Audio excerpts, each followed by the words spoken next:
The suspects were taken to Lichtenburg police station together with their vehicle for a search, and during the search, 4 ammunition were found. In addition, the team discovered a hunting rifle with file-off serial number, 10 ammunition, 2 knives, and a cooler box. Mukhobone says one of the suspects was on parole after serving sentence for rhino poaching. Preliminary investigation into the matter revealed that Golvico has a pending case of unlawful possession of firearm and ammunition in Hoots, that is in Limpopo province. The second accused was released on parole on the 15th of August this year, whilst serving 7 years imprisonment for rhino poaching. Recapping the top story, a 13-year-old boy has died after allegedly consuming snacks from a local spaza shop in Kubi outside Thohoyandou, Limpopo. 3 other boys are receiving treatment in hospital. For SAFM News, I am Anne Musa.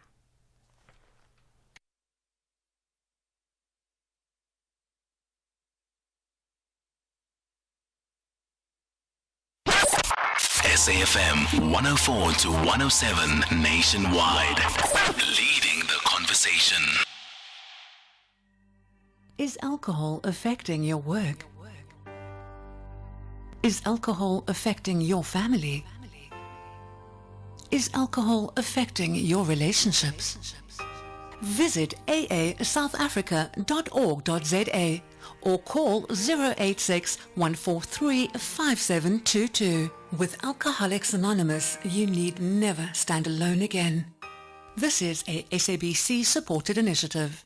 If you think you cannot afford a lawyer, think again. Clientele Legal has made professional legal services affordable for you. Whether it's a civil, criminal, or labor-related matter, we have a nationwide panel of attorneys standing by to assist you. SMS SAFM to 32195. That's SAFM to 32195 and we'll call you back. Clientele General is a licensed non-life insurer and an authorized FSP. Standard rates and terms and conditions apply. 16 teams of Mzansi Africa's Elite League are back to the battlefield. Namanda Masha. They all believe Utukusoba right, Kube bright, as they navigate the path to the final.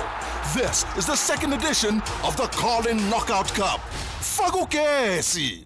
Catch the unmatched passion and drama of Ipolala Mzansi. The Carlin Knockout Cup, live on SABC1 and SABC radio stations. Also available everywhere for everyone, always on SABC Plus. Proudly brought to you by SABC Sport. For the love of the game. Powerball is bringing the excitement with an estimated 20 million rand jackpot. But that's not all. Powerball Plus is turning up the thrill with a guaranteed 65 million rand jackpot this Friday. Play Powerball and Powerball Plus today for your chance at big millions. Buy your tickets now in store on nationallottery.co.za, the mobile app, cell phone banking, or simply dial *120*7529# for USSD. Panda, Pusha, play. Players must be 18 years old and play responsibly. eTuba is a proud operator of the National Lottery. And we went on a water safari, and Mom spotted a hippo, and it said, "Grrr." There is a place where you can see wonder and the wild, with breathtaking scenery and endless landscapes. Enjoy good food and embrace great taste. And the next day we went to the Reed dance. I saw the maidens handing over reeds to the mighty Zulu king, and the Zulu warriors chanting, "Baye!" Explore all this and more in the magical Zulu Kingdom. This message is brought to you by KZN Tourism and Film Authority. The Talking Point with Cathy Mohlahlana. Weekdays, 9 a.m. till midday.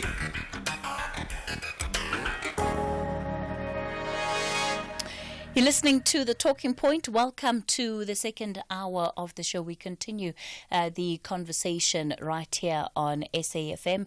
Coming up in this hour, we're going to be looking at the construction industry and in particular how to deal with the unethical behavior and practices, particularly when it has affected employees within the sector, and we'll look at some of the steps that are being taken by a number of organizations and NGOs in trying to ensure that these harmful labor practices are done away with. We'll take a look at that conversation shortly.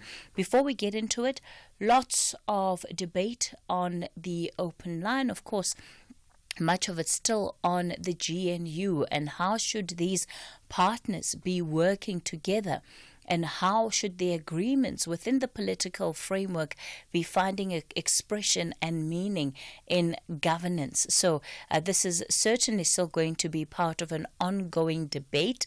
And I just wonder, is this what we're going to have for the next 5 years? Or will it be better once there has been this national dialogue or a meeting of consensus in terms of determining what the policy agenda of this 7th administration is going to be?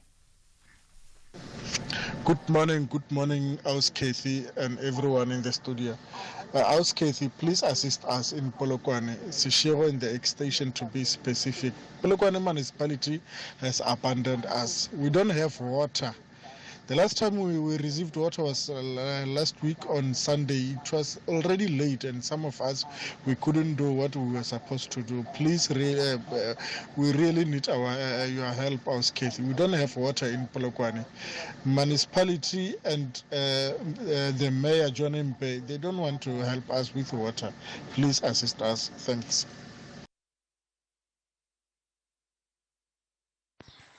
Good morning, Cathy. I'm Tagata in Cape Town. I think the Criminal Procedures Act of 1996 need to be revisited, and it must be changed. Our government is not sensitive, Cathy, about these killings of the young children of South Africa, starting from those who are eating poisoned food, go to the gangsterism that is happening in our country. It's about 12 now people that dies within a space of 3 days in the Western Cape. In fact, it is happening everywhere. There was 18 in Lusikisiki, 5 in Biki, Umtata, 5 in Port Elizabeth. Cathy, our government need to be sensitive. The Criminal Procedure Act need to be changed. Thanks, Tagata. Good morning, Cathy. I'm Svito from Watan. DA is testing the waters, and it's high time the president has shown them where to get off. The president doesn't draft his speeches with his cabinet, but he does that task within the presidency, more especially when it comes to matters of foreign engagements with other international players. DA must not take chances here.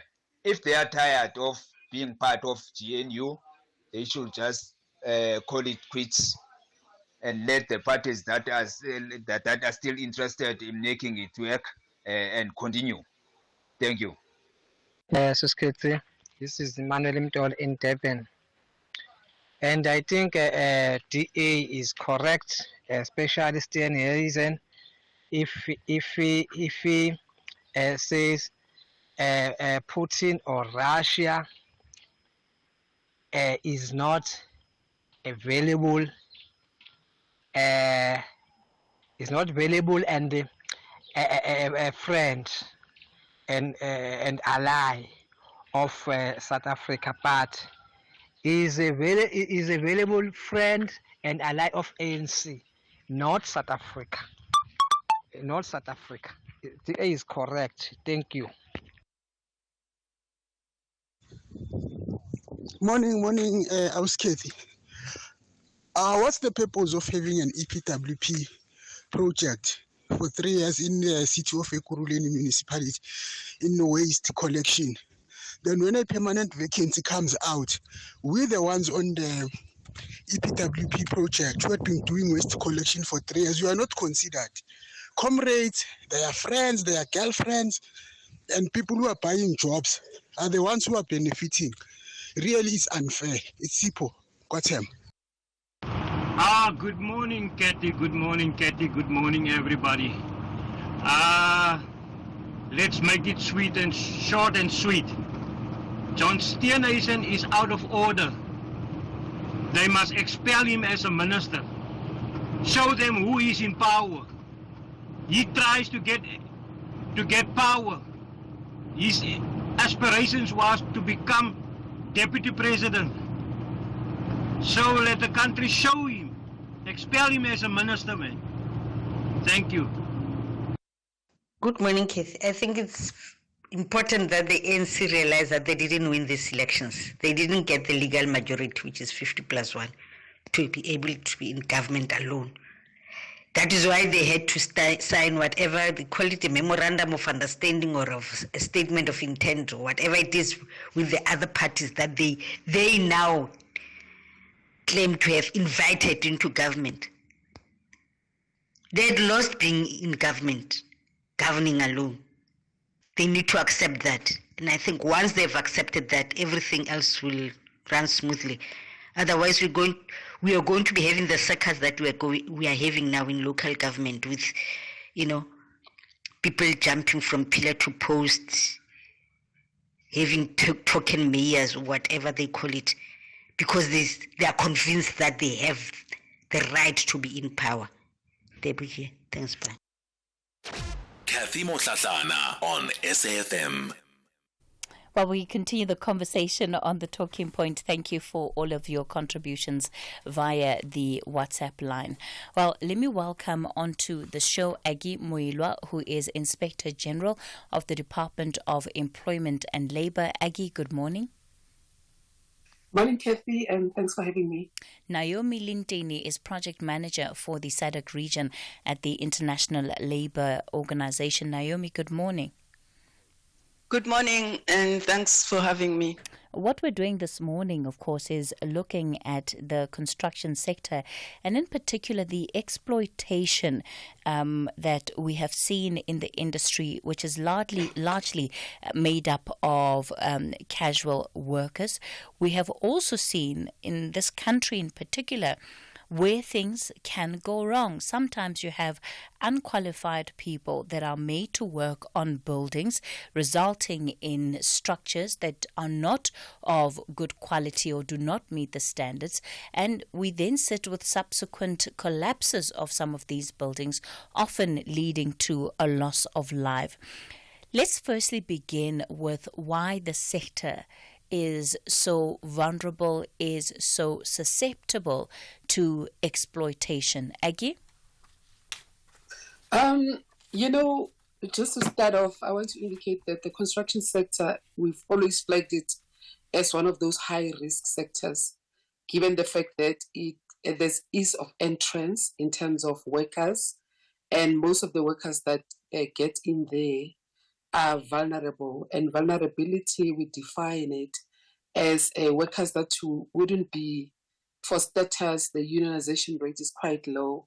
They will not be able to stand up for their rights, to speak for themselves, and hence they are prone to exploitation, where you find that there's no compliance with even the barest minimum of standards when it comes to the laws that we regulate as the department, both from just a working environment as well as the standard of employment as regulated by our regulations.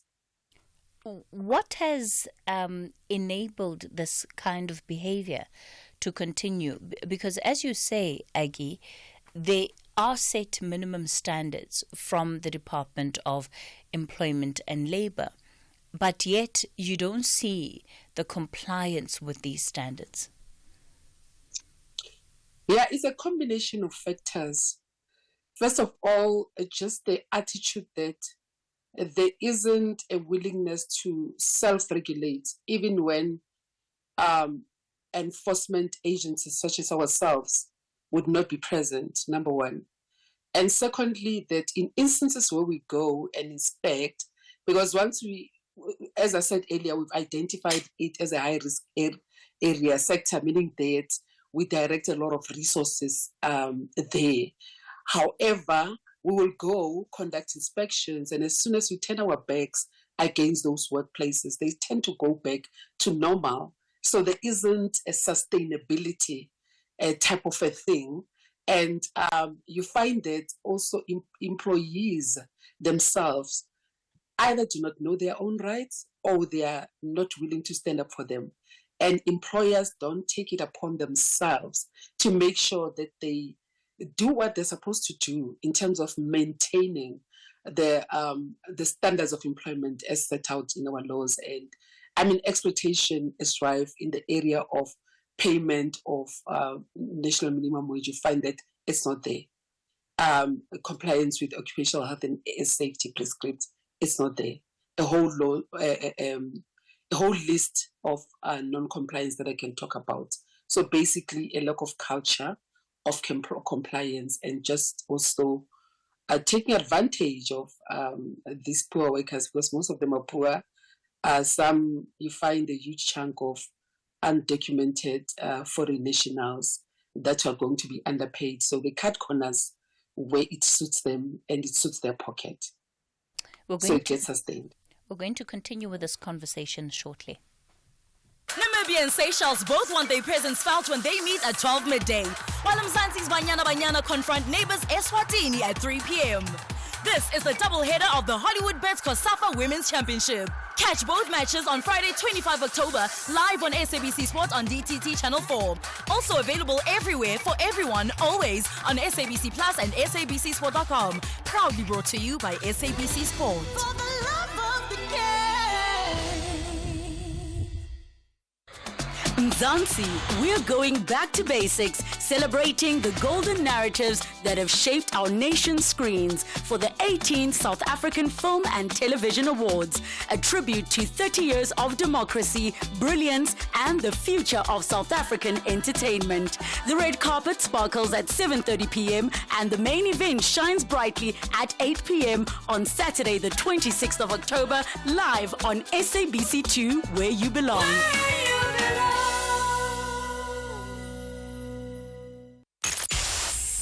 The Talking Point with Cathy Mohlahlana. Weekdays, 9 a.m. till midday. We continue the conversation on The Talking Point, looking at the construction sector and how to foster an environment of compliance and how to ensure that the exploitation in the sector is brought to an end. Naomi, you of course are with the International Labour Organization. I want to talk about this idea of decent work and what decent work would mean, or even what it would look like for the construction sector. Thank you very much. Yes, picking it up from what the Inspector General has said, yes, there are a lot of what we call decent work deficits in the construction sector, which are as a result of some of the things that she has already said, including lack of knowledge and understanding. The ILO, the International Labour Organization, defines decent work as productive work that delivers a fair income, work that has security in the workplace and social protection for all workers, work that offers prospects for personal development, and work that allows for social integration, freedom for people to express their concerns, to organize and to participate in decisions that affect their lives. It should also be work that offers equality and equity of opportunity, of treatment of all workers in whether they are men or women. But the challenge in the construction sector is multifaceted. One of it is because the workers are sometimes informally employed, or because the workers are short-term contracts and sometimes they don't have proper working documents. It means that they are not well represented. And because they are not well represented, let's say by organized labor, they don't know where to go if they're in trouble, but they also do not understand their own rights. Not only just their rights, they also don't understand their own responsibilities, because every right comes with a responsibility. That is the one side of the coin. On the other side of the coin is the fact that most of the decent work challenges, according to the research that we undertook sometime in 2020 as a project, they happen among smaller enterprises, especially subcontractors, and sometimes subcontractors of subcontractors. Now, these small enterprises also do not appreciate that there's a link between the way they treat their workers and the productivity of their enterprises. And this project is trying to bring this understanding that if you provide decent working conditions, as an enterprise, you are going to also benefit because you are going to have increased productivity. Because as the Inspector General has said, there is a lack of self-regulation, and we feel that that lack of self-regulation is emanating from the fact that sometimes the enterprises do not understand that it is in their interest also to provide decent working conditions. Thank you. I want us to look at the program that you started, Naombi, as the International Labour Organization with the South African governments back in 2022, which was really around productivity ecosystems for decent work. And through this program, of course, part of what you were doing was aiming to identify the deficits that exist, particularly when it comes to developing capacity and how it is that countries can begin to deal with it. What were you able to learn in that particular project? The project is still ongoing. I think that the learnings of that project are also some of the things that we have brought into this project. So the project on productivity is broader. It does not focus on the construction sector, but some of the key learning is what I've mentioned earlier, that enterprises, especially micro and small enterprises, do not understand that there's a link between offering decent working conditions and their own productivity, and therefore ultimately their competitiveness and as an enterprise. So it is at this place where there's a gap that the project, this current project we are doing and the other one, we are trying to train both sides. We are trying to train enterprises to appreciate that responsible business practice makes good business sense. And one of the things to do as responsible business practice is to offer decent working conditions, because you will have improved labor productivity. For the workers also, we are working with the organized labor so that they can provide learning, education to their workers, that the workers understand what their rights are and what their obligations are when they are on the workplace. But also that if there's anything wrong, they know where to go and report. They must understand where are the labor centers. So this understanding is what we are trying to raise. So we are working with organized labor that they should extend their representation to these workers who are sometimes informal workers or short-term contract workers. Thanks. Aki, let me come back to you and ask if you have been able to at least find out from employers why it is that it's such a strain to have these basic working conditions in place, or to provide decent work. What do they say is the hindrance to doing that? You know, I'll answer that question in twofold. Like Naomi was saying, where you find most of the non-compliance, it's around SMMEs and subcontractors. However, when you get into the space of big projects that you and I will be aware of, we tend to have advocacy sessions that would bring us together. The most recent one would be the conference that he held last week, just so that you can have conversations around what it is that can be done to improve the complexion and the landscape of compliance in the country. So with those type of employers, that you find that there is an element of self-regulation. They're willing to learn, they're willing to converse, you don't get big problems. However, on the other hand, you find as a smaller contractors where they'll come up with all sorts of reasons why compliance is an issue. Like compliance will be too expensive for them, and they invariably tend to attract workers that are bringing in skills, the unskilled level, so to say. And those type of workers, like Naomi has already said, and I said in the beginning, they also don't know their rights. They're desperate. All they want to do is work, and whatever it is that they can get to put bread on the table, then they go for it. So there are those dynamics. However, we do have advocacy sessions that we provide.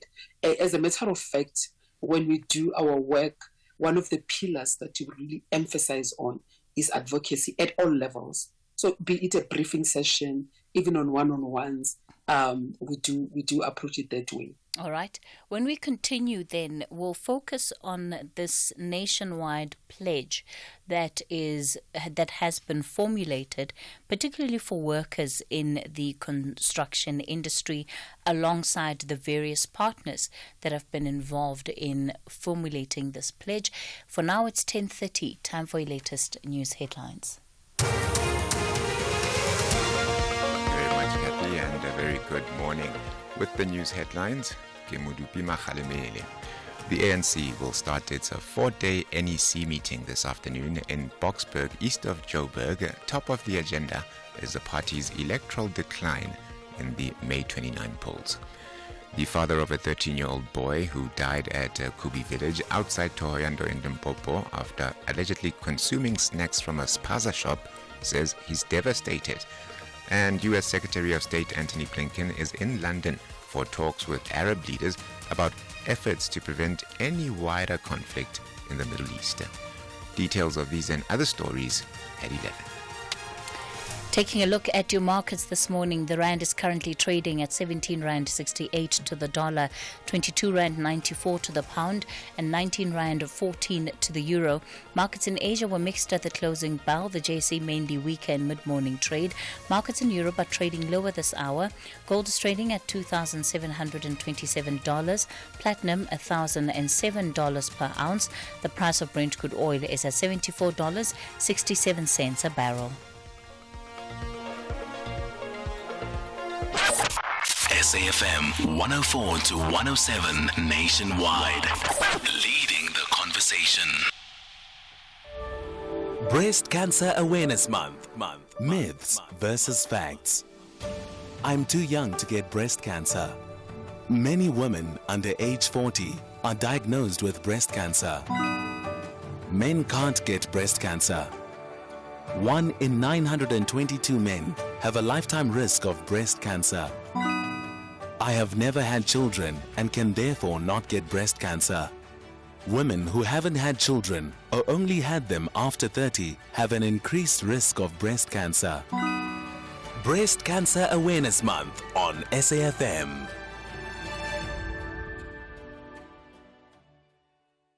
Hashtag SAFM Talking Point. All right, we continue the conversation on the talking point. We're looking at how to improve the state of working conditions in the construction sector. In particular, Cathy Mohlahlana is Inspector General of the Department of Employment and Labour, and Naomi Lintini, Project Manager for the SADC region at the International Labour Organization. Aggie, what we have often seen in the country, especially during the times of crisis. So you have a building collapse, a number of people die, and when the department is asked to explain how is it that this particular service provider would have had not only a number of people working and even living on the properties, but as you highlighted earlier, that so many of them would be undocumented. There don't seem to be immediate answers to questions like that. How does the department work in terms of keeping tabs on what is actually happening on construction sites and ensuring that there is a high level of compliance, given the fact that the sector has been flagged as one that flouts regulations?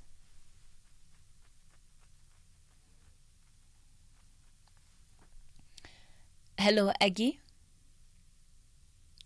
Please unmute yourself. You may be muted. I can't hear you.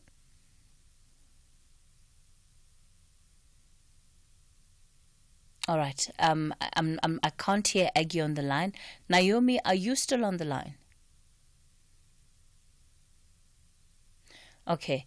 It looks like we've got an issue with the connection to both our guests, struggling to hear them. So let me do this. Let me take a quick break, and then hopefully we'll be able to come back with them and continue with this conversation.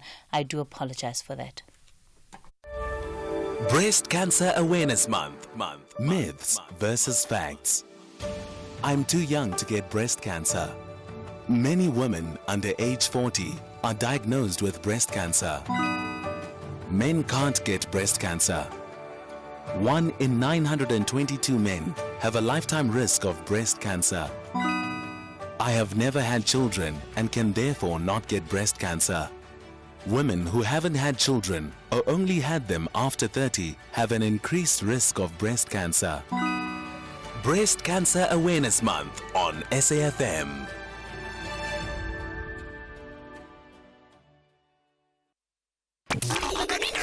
I'm Michelle Constant. Join the JSB crew and I every Saturday and Sunday morning between 7 and 10 a.m. We promise to keep you informed and entertained with innovation, culture, cars, travel, life learnings, environment, and of course, your big fat juicy. Small stories, big ideas, massive inspiration. The Jet Set Breakfast on SAFM. SAFM supports a litter-free South Africa. Play your part in keeping our surroundings and environment clean. SAFM, leading the conversation.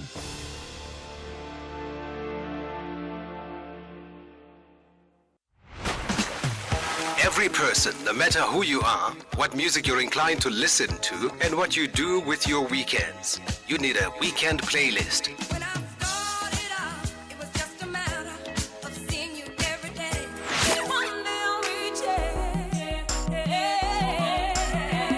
It's that musical mix of music that accompanies the lazy weekends, whether catching up with friends and family or just taking some time to reflect.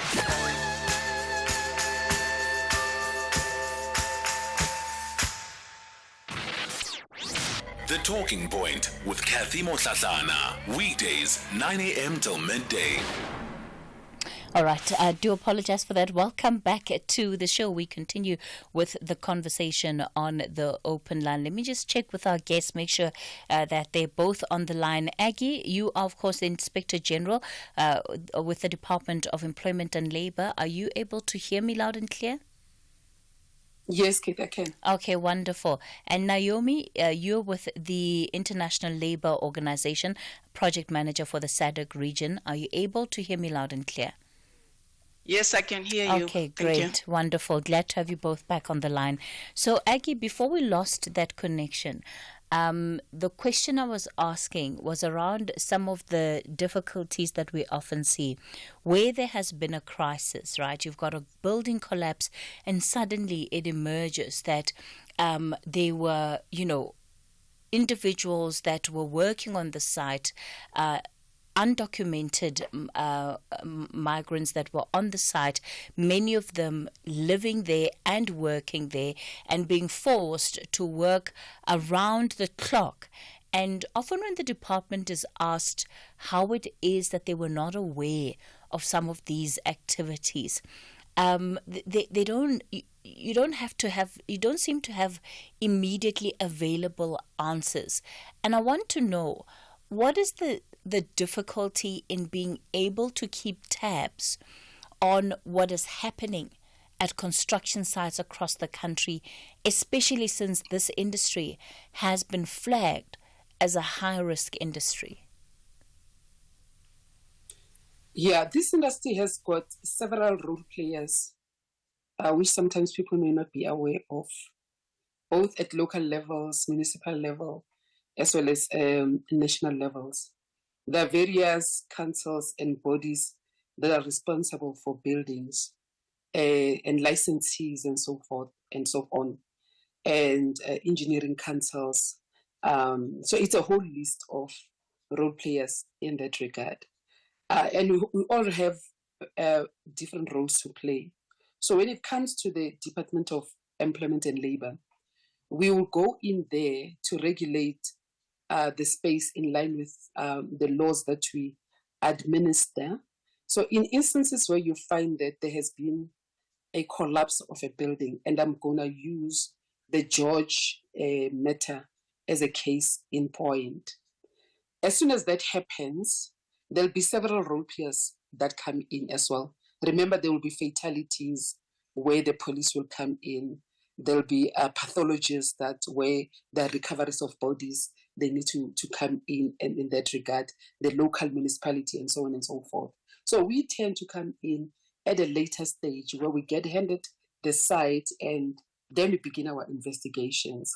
So as far as the investigations are concerned, it becomes a really protracted process where in terms of Section 31 of the OHS Act, you've got to get into a very intricate process of trying to determine what it is that went wrong.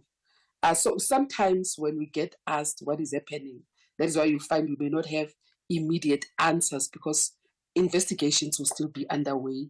And these ones, in a sector such as this one, it does tend to take time.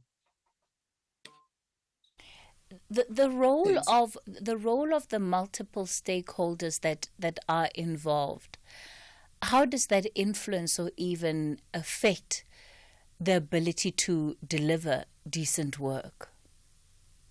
Because one would imagine that if there are more stakeholders that are aware of the problem, it's much more difficult to foster some level of complicity amongst all of them.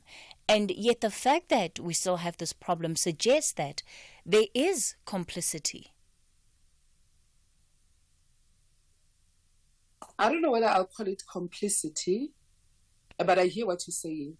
But as far as the department is concerned, earlier on I did indicate that the construction sector is flagged as a high-risk sector. So we do conduct regular inspections. And in instances where we go there, we are going to look at compliance in line with our laws. Like mostly we look at the Basic Conditions of Employment Act. We look at things like around whether are these people paid what they're supposed to be paid? Is there a contract of employment? Are they entitled to leave, breaks and so on and so forth? And then also particularly, you also look at issues of Occupational Health and Safety Act, where we look at whether there is a risk assessment and whether it's responsive to the environment itself. And in some instances, Katie will be surprised that, there are contractors that go as far as just buying a risk assessment file somewhere over the counter and make it their own without even having applied their mind in terms of whether or not it's relevant to their own environment. So we look at that. We look at the issues around whether the workers that are there, is there compliance when it comes to provision of the right type of PPE? Are they, for instance, exposed to an environment that would need them to get further protection on issues around just general safety regulations and general administrative regulations? Because it is required that the workers need to know what the health and safety hazards are. These have got to be spoken about up to the lowest level of a worker. But we find that that is not happening. And in instances where we pick up that that is not happening, then we issue out notices and we assess the situation.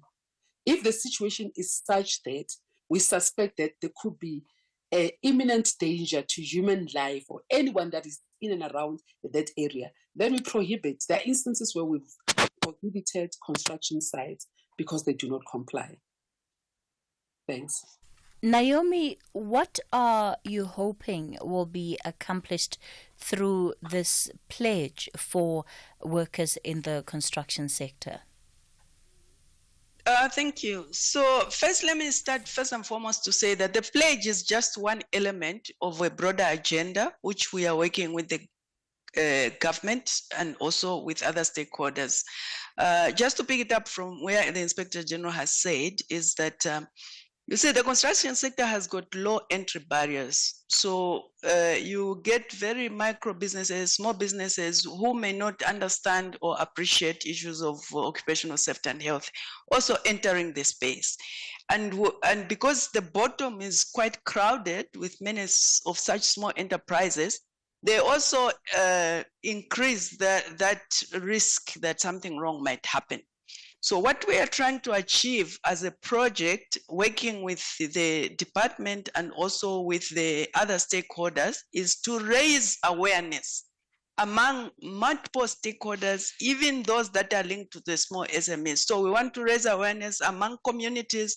We want to raise awareness among workers, especially vulnerable workers. We want to raise awareness among SMEs about the importance of adhering to proper occupational safety and health, about the importance of reaching out to seek for help and assistance and guidance from relevant authorities when they don't know what to do.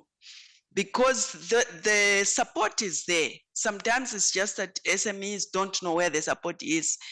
Also, support for workers is there. Sometimes these workers don't know because they are getting into these enterprises that also they themselves are not aware of what is happening. So the campaign it starts with talking to different entities, different audiences through different avenues, including sending like radio or TV, but it is also a roadshow that we'll be conducting, again, talking to the communities and other people that are related to this issue. And the pledge itself is just calling on the active players to say, can you come and commit to being part of the movement that wants to improve the standing of the construction sector and to reduce this issue of saying that the construction sector is among the worst sectors in terms of causing, let's say, accidents and dangerous working environments.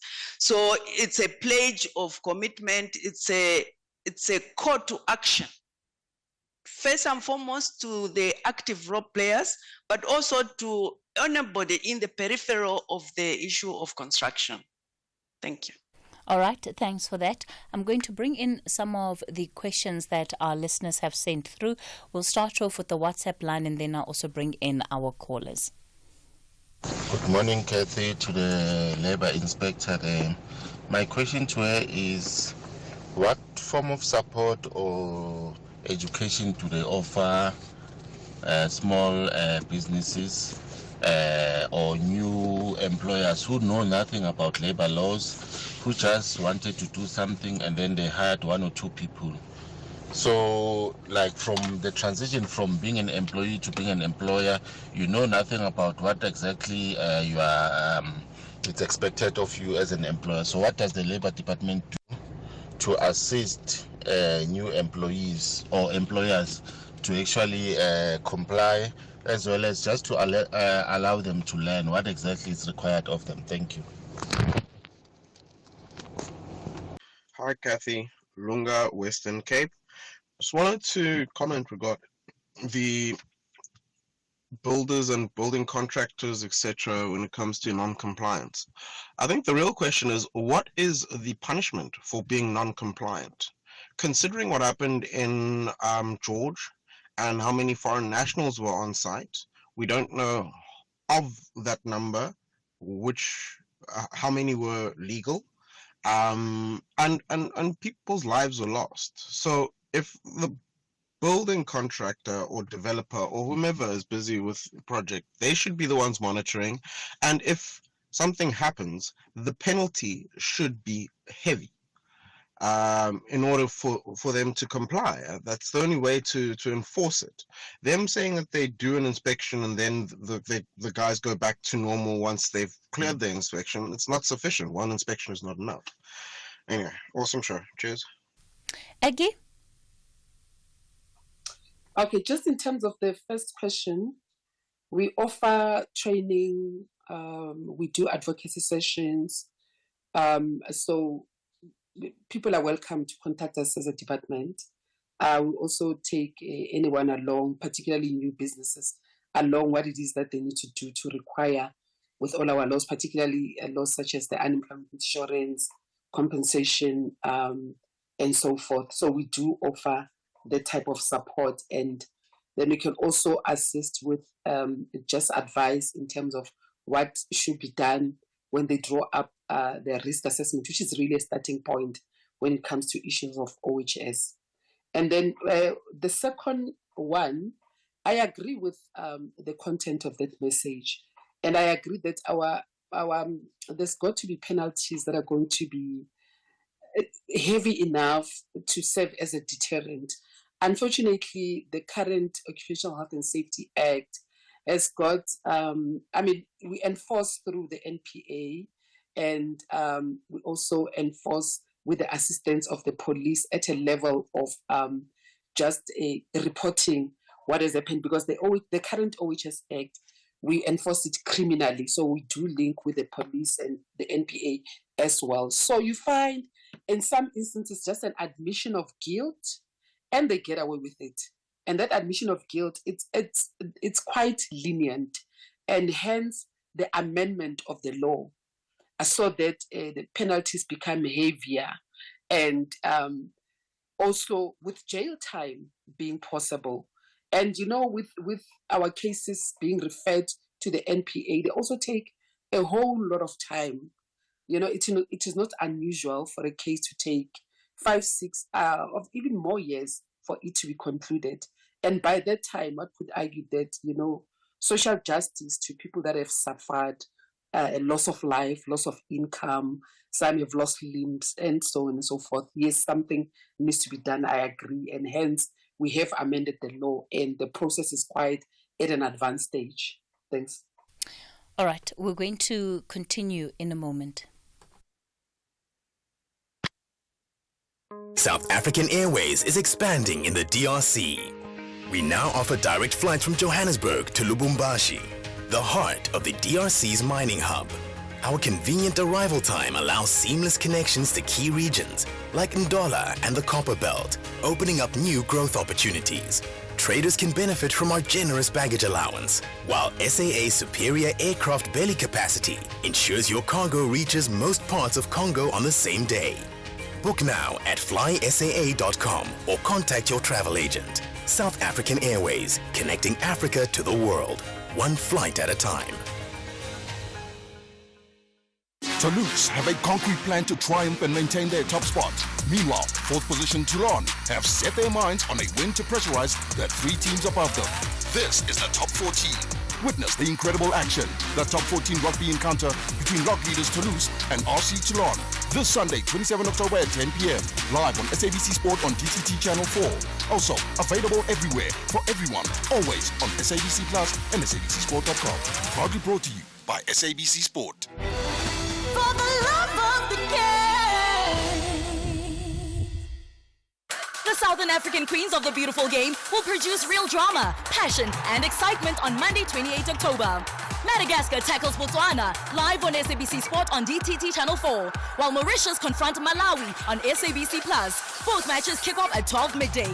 Then at 3 p.m., 7-time champion South Africa clashes with Seychelles on SABC Sport on DTT Channel 4. And Eswatini faces Namibia also at 3 p.m. Everywhere for everyone, always on SABC Plus. This is the Hollywood Best Cassava Women's Championship, proudly brought to you by SABC Sport. For the love of the game.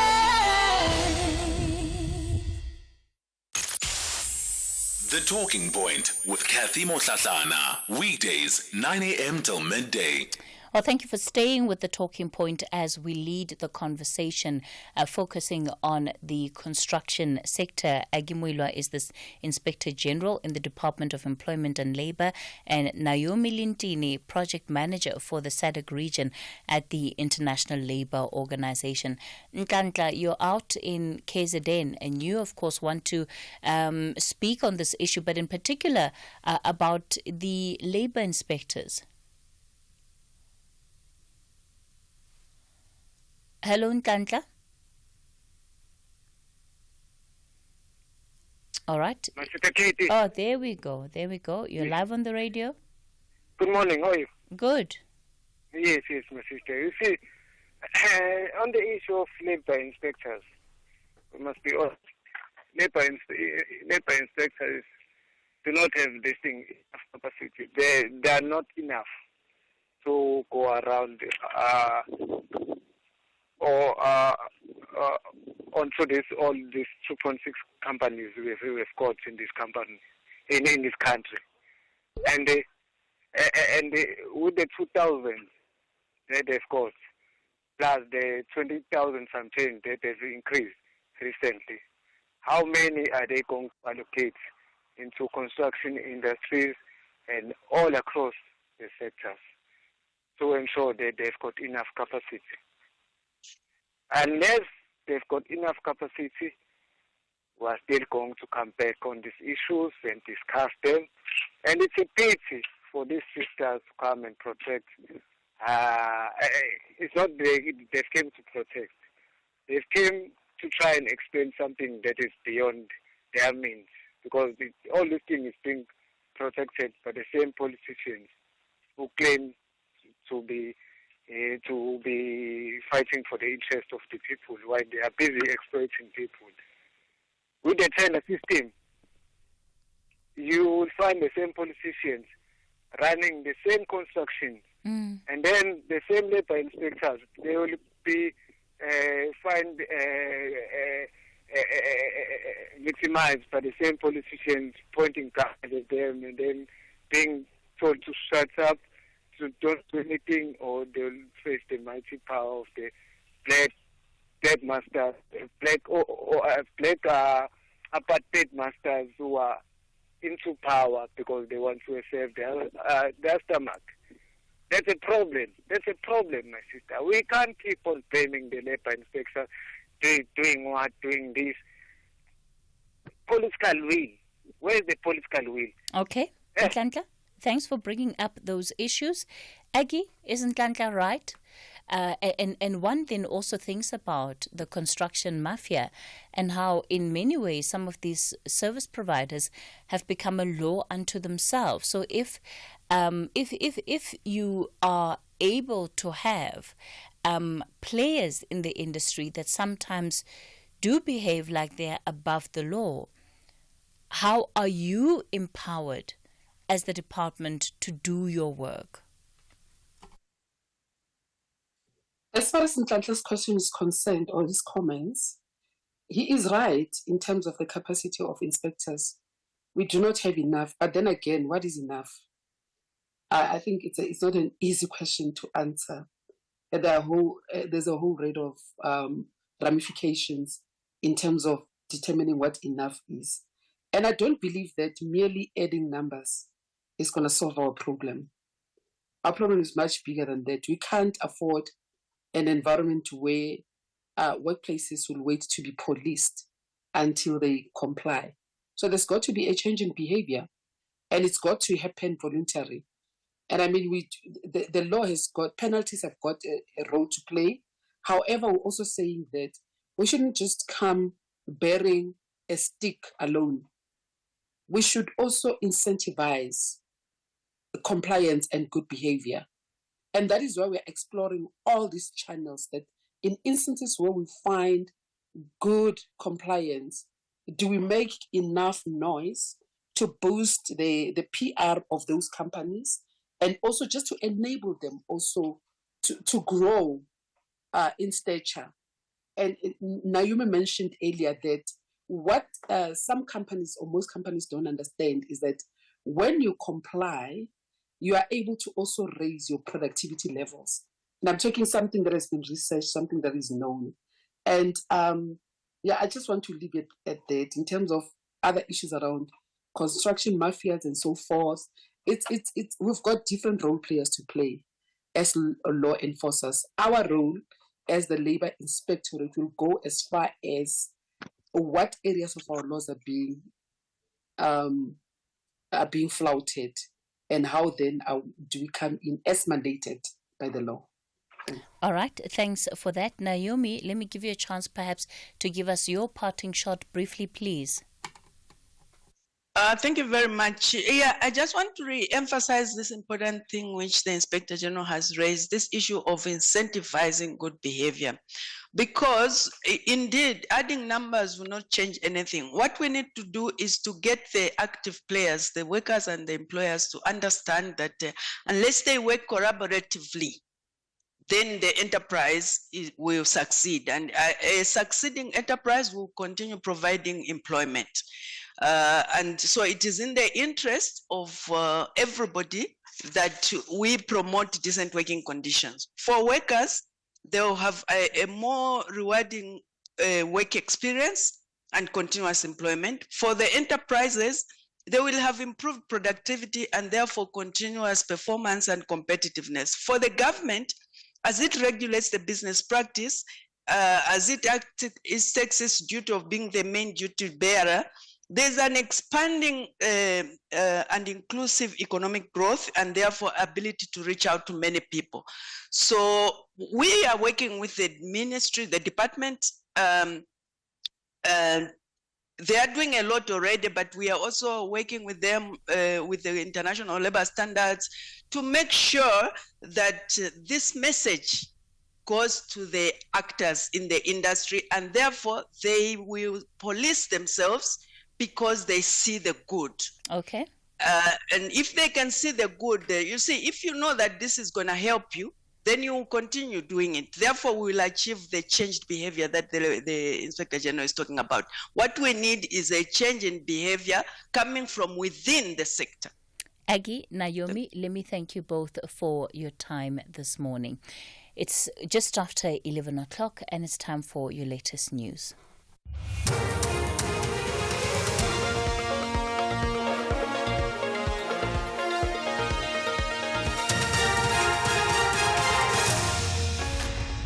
The top stories this hour: the ANC NEC is to meet this afternoon, and a Limpopo learner dies in a suspected food poisoning case. A very good morning to you. The ANC will start its 4-day NEC meeting this afternoon in Boksburg, east of Joburg. Top on the agenda is the party's electoral decline in the May 29 polls, where it lost its majority for the first time since 1994. ANC SG Fikile Mbalula says the NEC will deal with the diagnostic overview of the state of the party. We will examine the state of organization. That's the beginning of an era. We know, comrades, we did not do well in the election. And many of our volunteers and comrades fought and participated in the election and campaigned very hard for the ANC to retain power overwhelmingly. And we failed, comrades. Among others, the state of organization of the ANC leave much to be desired. The father of a 13-year-old boy who died at a village outside Thohoyandou in Limpopo after allegedly consuming snacks from a spaza shop says he's devastated.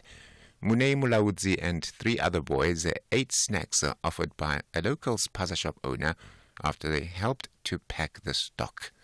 His father, Azwindini Maguya, says his son complained of stomach cramps and vomited. He was taken to a clinic where he passed away. Maguya says his son's death has brought unbearable pain to their family. We are still in shock. I am broken. All we were told was that he was helping at a local spaza shop and the owner gave him snacks. That is all I knew. We are waiting for post-mortem to tell us the exact snacks they ate. He started by having bad stomach cramps and then he was vomiting. And then we rushed him to hospital. We were told that he ate a snack called mazek. The main road in Thohoyandou, Limpopo has been temporarily closed following a multiple car crash. Authorities say emergency personnel are on the scene and it is not clear as yet if there have been any fatalities. Traffic spokesperson Dirimaro Chwene is urging motorists to use alternative routes. We have a road closure alert, and this is due to a multi-vehicle accident that occurred earlier this morning on road P277/1 directly opposite Coroni Hotel in Thoyando. The road is currently closed to allow emergency services to respond to the incident. So if you are planning to travel through the area, please be aware of the closure and consider alternative routes to avoid delays. The Salt Blackie Municipality driver's license and testing station in Kimberley will be closed today after the Road Traffic Management Corporation and the police raided the offices yesterday, resulting in the arrest of some of the officials there. 5 people were nabbed for allegedly issuing fraudulent driving licenses. The municipality says the necessary arrangements are being made to replace the staff members who were arrested. And U.S. Secretary of State Antony Blinken is in London for talks with Arab leaders about efforts to prevent any wider conflict in the Middle East. On Sunday, Israeli and American spy chiefs are due to meet in Qatar to try to restart the Gaza peace talks. The BBC's Tom Bateman has more. The Americans say the talks in London are an opportunity to capitalise on Israel's killing of the Hamas leader Yahya Sinwar and are aimed at preventing a further expansion of the war. But the US, which arms Israel while trying to rein in the current military trajectory, is making only marginal diplomatic gains. Mr. Blinken will meet foreign ministers from Jordan and the UAE, as well as the Lebanese Prime Minister, trying to de-escalate the regional war and work on a post-conflict plan for Gaza. The top story at 11 o'clock, the ANC will start its 4-day NEC meeting this afternoon in Boksburg, east of Joburg. For SAFM News, Kemudupi Makhalemele. SAFM 104 to 107 nationwide.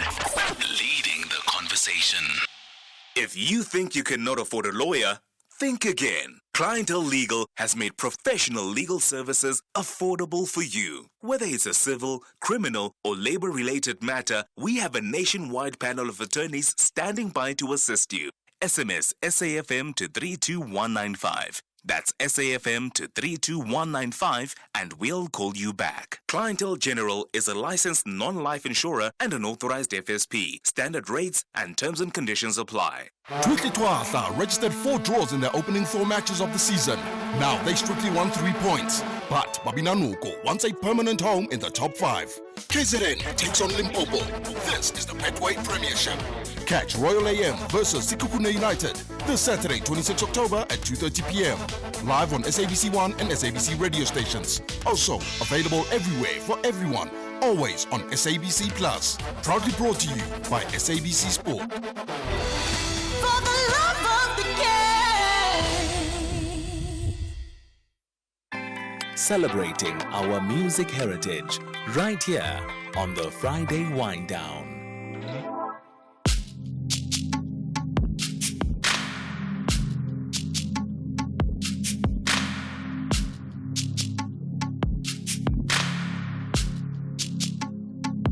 Oh mama, Mohlahlana,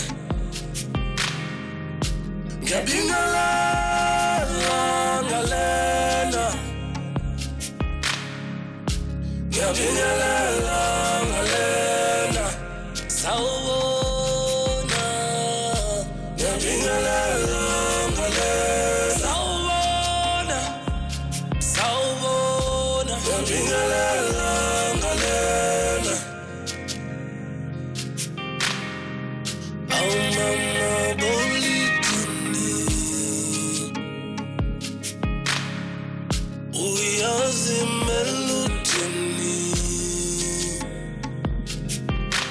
njalo maslala masuka uyazi melutini khumbula ngisasemncane sasemncane uyazi melutini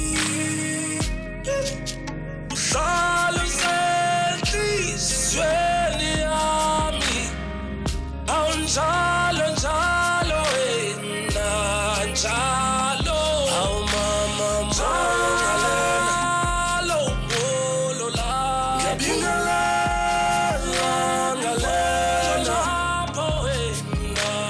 Mohlahlana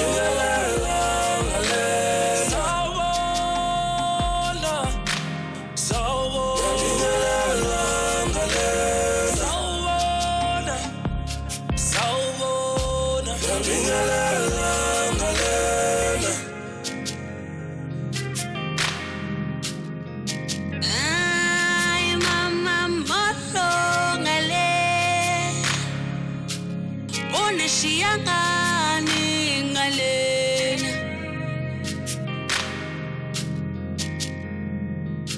Olo ngalena Mama usabuyi ngalena Hi mama mbala ngalena Ulishiyangani ngalena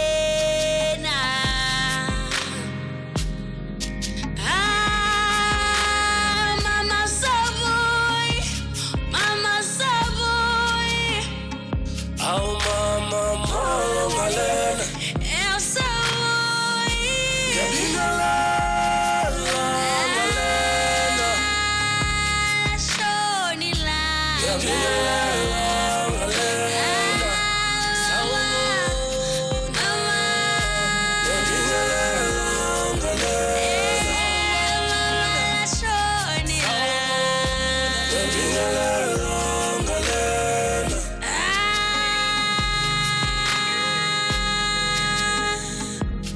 Hello gale Sawubona Kalena kalena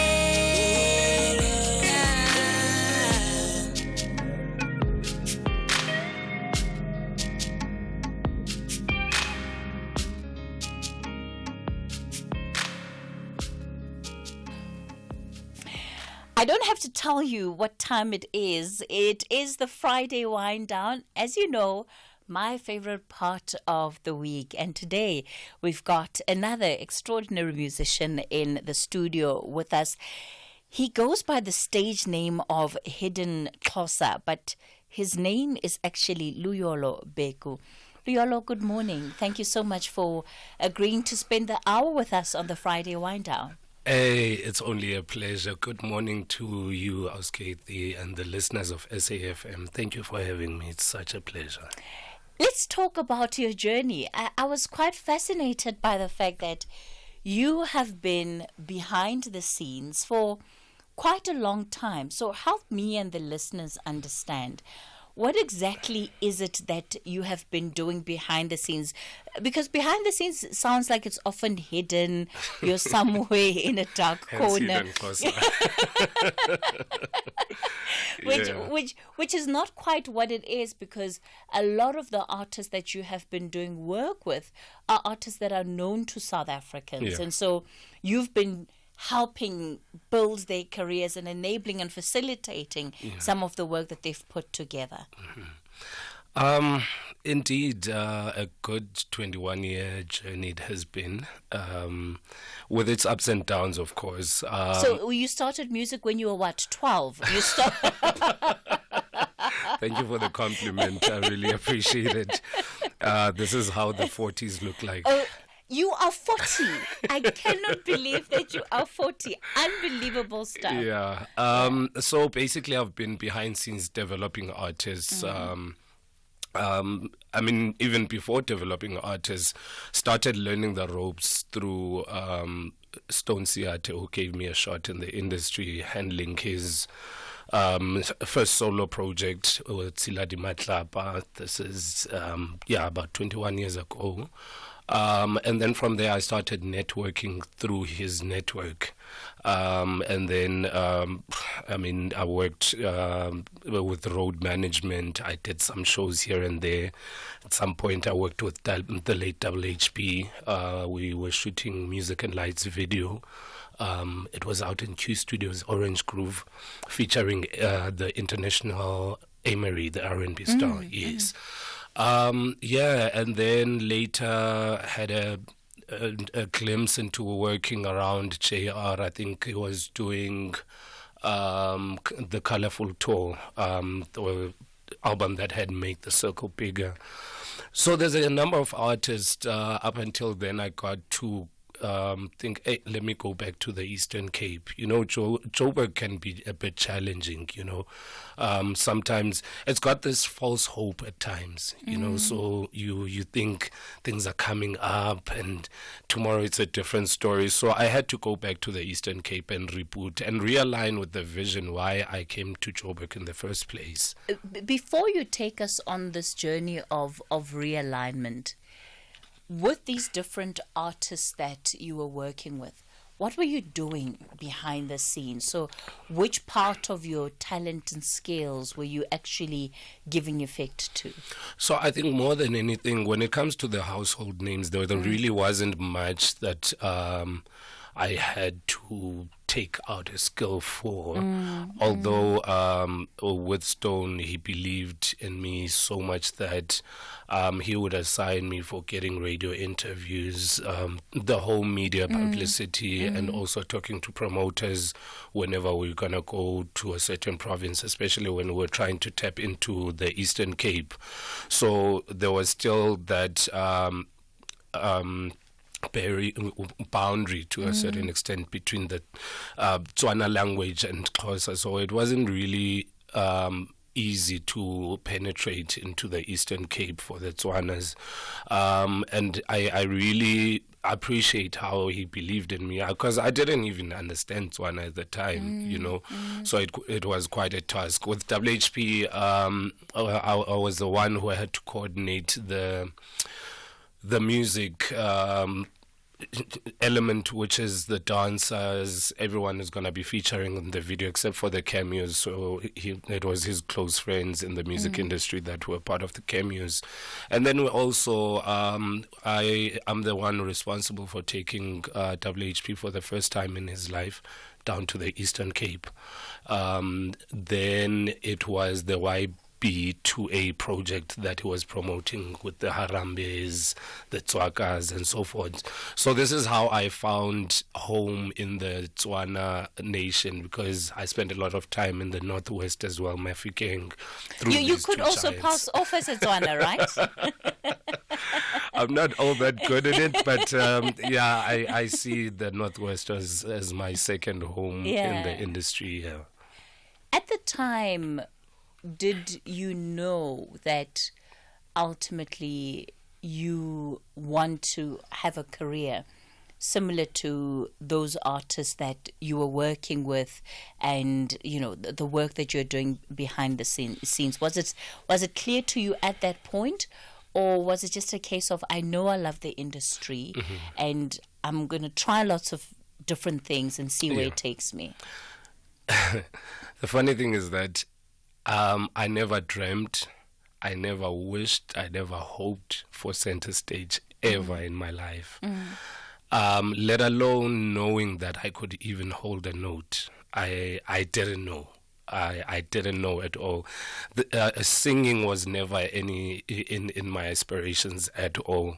However, I was writing for musicians in the industry. The latest writing I did is in Musa's Backroom project. And he collaborated with Zama, who was also an Idols winner. The song is but many South Africans would know Musa and Zama as former Idols winners, right? So I've been writing music behind scenes. I've been assisting in production behind scenes, through the development of the artists and otherwise. But singing, no, this was never part of the plan. Okay, I need you to explain to me, what do you mean when you say you didn't know you could hold a note? You've now produced a whole album. So yeah. Which day was it that you opened your mouth and started singing, and it was like, oh, can't it also sounds nice? Yeah. How am I only realizing this at 40 years of age? It's only last year, honestly. No, and I was just joking. What do you mean only last year? No, for real. It's only last year. So I've got a small setup back home in East London. There's the guy who produced all my music so far, Tando Nombila. So he was this other late afternoon, early evening, he was just playing on the MIDI, which is the keys in studio. And I was just hearing something, and I was going through the most at that point in time. It was a turning point, like literally. Just that I didn't know, I was in a dark space. Hence the first song I recorded. And with all my songs, I don't write for myself. I just record. So it just goes with the feeling and what I hear in my head at that time, and I just go record. So I don't have any recordings that I've written, it just comes with the spirit. So I was like, wait, hold on. So there was this, it's a true story. The name of the song, I think probably we'll play it later. The first song I recorded was Dali. That's a really heavy song. So the lady went AWOL. You call someone and they answer it briefly. Yes, what is it? I'm like, can we talk? Like, no, I'm busy. I'll get back to you. And next thing you see, he posts, update her, and you're like, hey man, this person is having a time of their life. So that's you were blue ticked. Hey. And a few seconds after being blue ticked, the status, so I kind of went into a deep, dark love space. Then the birth of Udali came about. It's a beautiful song. We good friends now with the lady. She was going through her own stuff. I don't know. But yeah, she's a beautiful soul. I mean, hence the song that came about. I mean, without her, probably we wouldn't even have a hidden Xhosa, So to a certain extent, the dark space gave birth to. So it took you going through the most to discover that you could sing. I was trying to also. I remember it was January last year, and in the entertainment industry, we know how the season kind of like drops in Jan, Feb. And then you now need to go back to the drawing board because there's 11 months ahead of you. What are you going to be doing in this? How do you move? I mean, we have to all pay bills at the end of the day, But also I didn't want to now get into something that is not my calling. I remember for the longest time with my family, it has always been, don't you want to go find a job? And sometimes I block those who have that conversation with me, because I've always said that with this music journey, whether it pays or not, this is what I will do until my last breath, So that's the vow that I took. And it's got its ups and downs, like any other thing that you can come across or want to start. But yeah, so the journey began without me knowing that it's beginning. Okay. We're in conversation with Hidden Xhosa, but, on his ID, you will find written there, Luyolo Beku. He is our Friday wind-down guest for this Friday. I want to go then to the song Dali that he has been talking about. It's further down our list, but I'm going to ask the team to bring it up so that we can all be part of the moment, right? Let's understand what exactly sparked and ignited this career that we're now here to talk about. Sure.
eninamanzi endlini iyana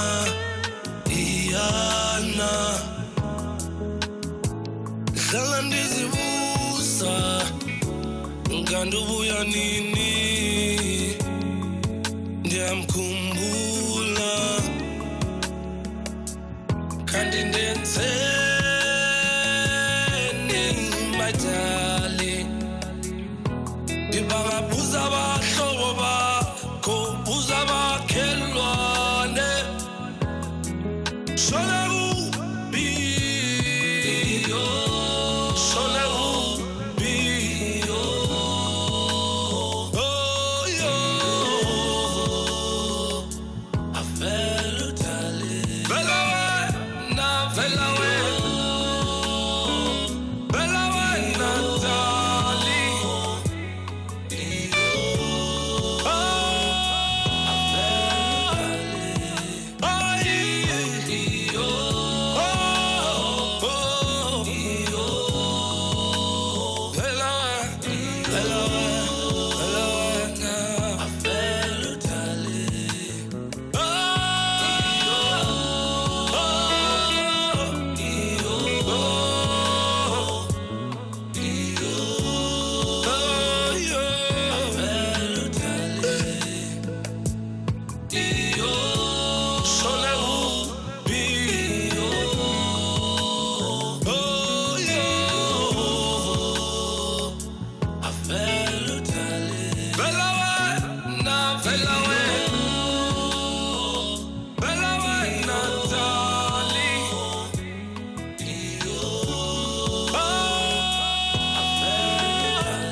Oh, what shall we say? So heartbroken that it brought a melody out of him. You and Adele have one thing in common. Oh wow, that's the big shoes. Hayden Xhosa is our Friday wind down guest this morning. So I still don't believe you when you say you only discovered that you could sing last year. I want to believe you, but Yeah. I don't. Help me believe you. Mentioning that, so now I moved back to the Eastern Cape, East London, and this is where I meet Berita, which is the first from the ground birth, my child, my baby that I have to nurture. And I remember as we started growing her brand, during rehearsals, there was always that thing in me, but with Berita, she's very musical. She's very strict about her music. So you'd have to be, I don't know how many band members we had to chop and change because she just wants that simplicity, Sometimes with musicians, there's this thing of experimenting and exploring, and not sticking to the script, Everyone is talented out there, but, when the likes of Berita, when they want it just like that, they seriously want it like that.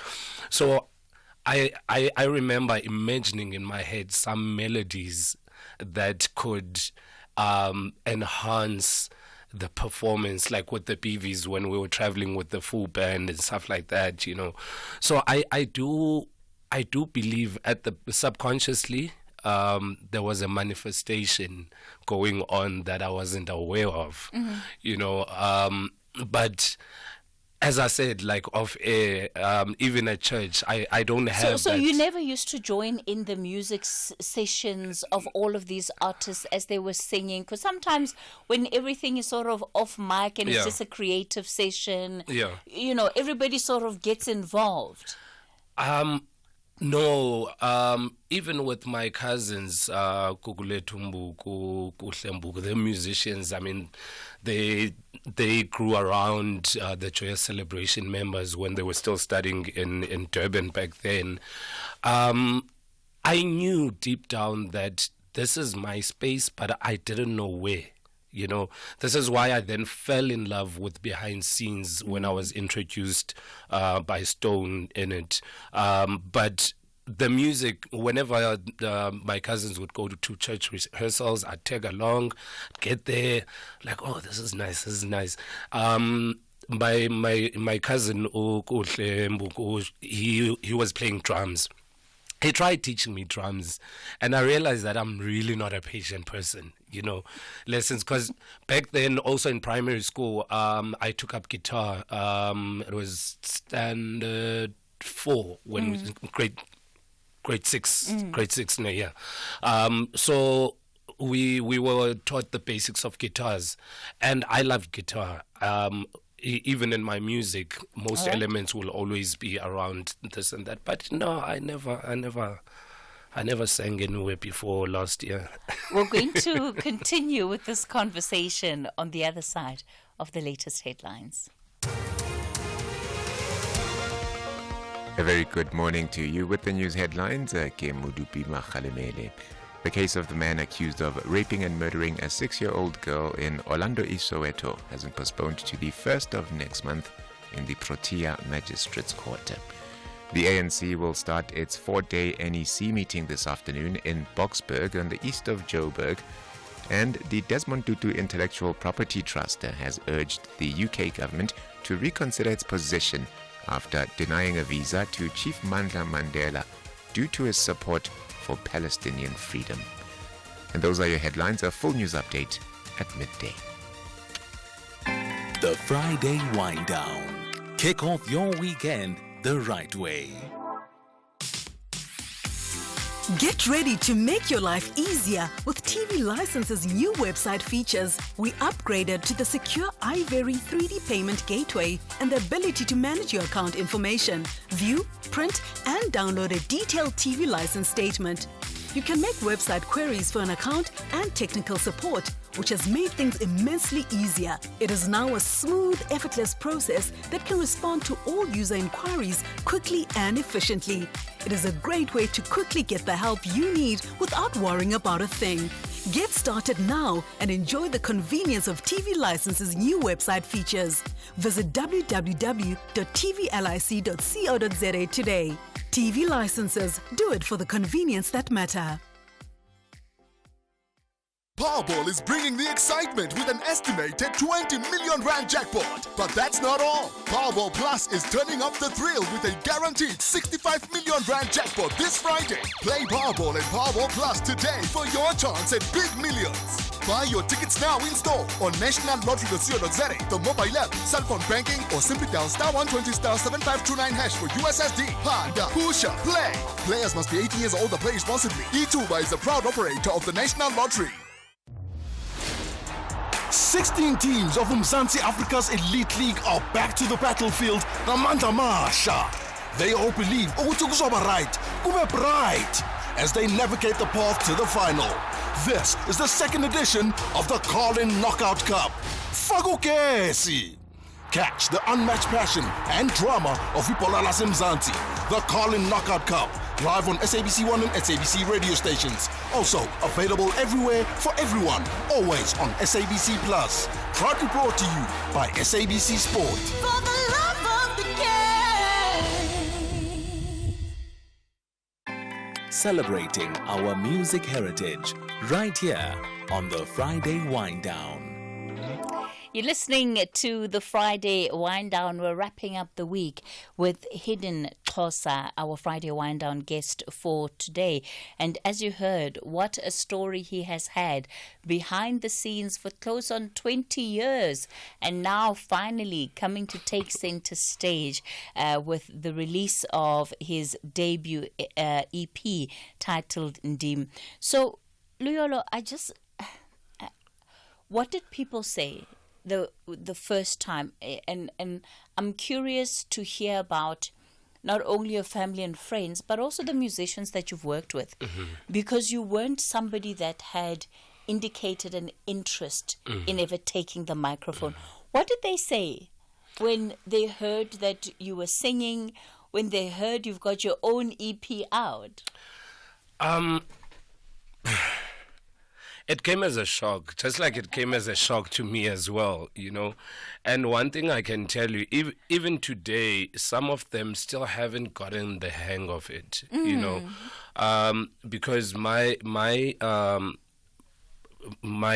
angle or approach into this new journey is all the people that I've worked with, I'd like now, because I'm telling my story.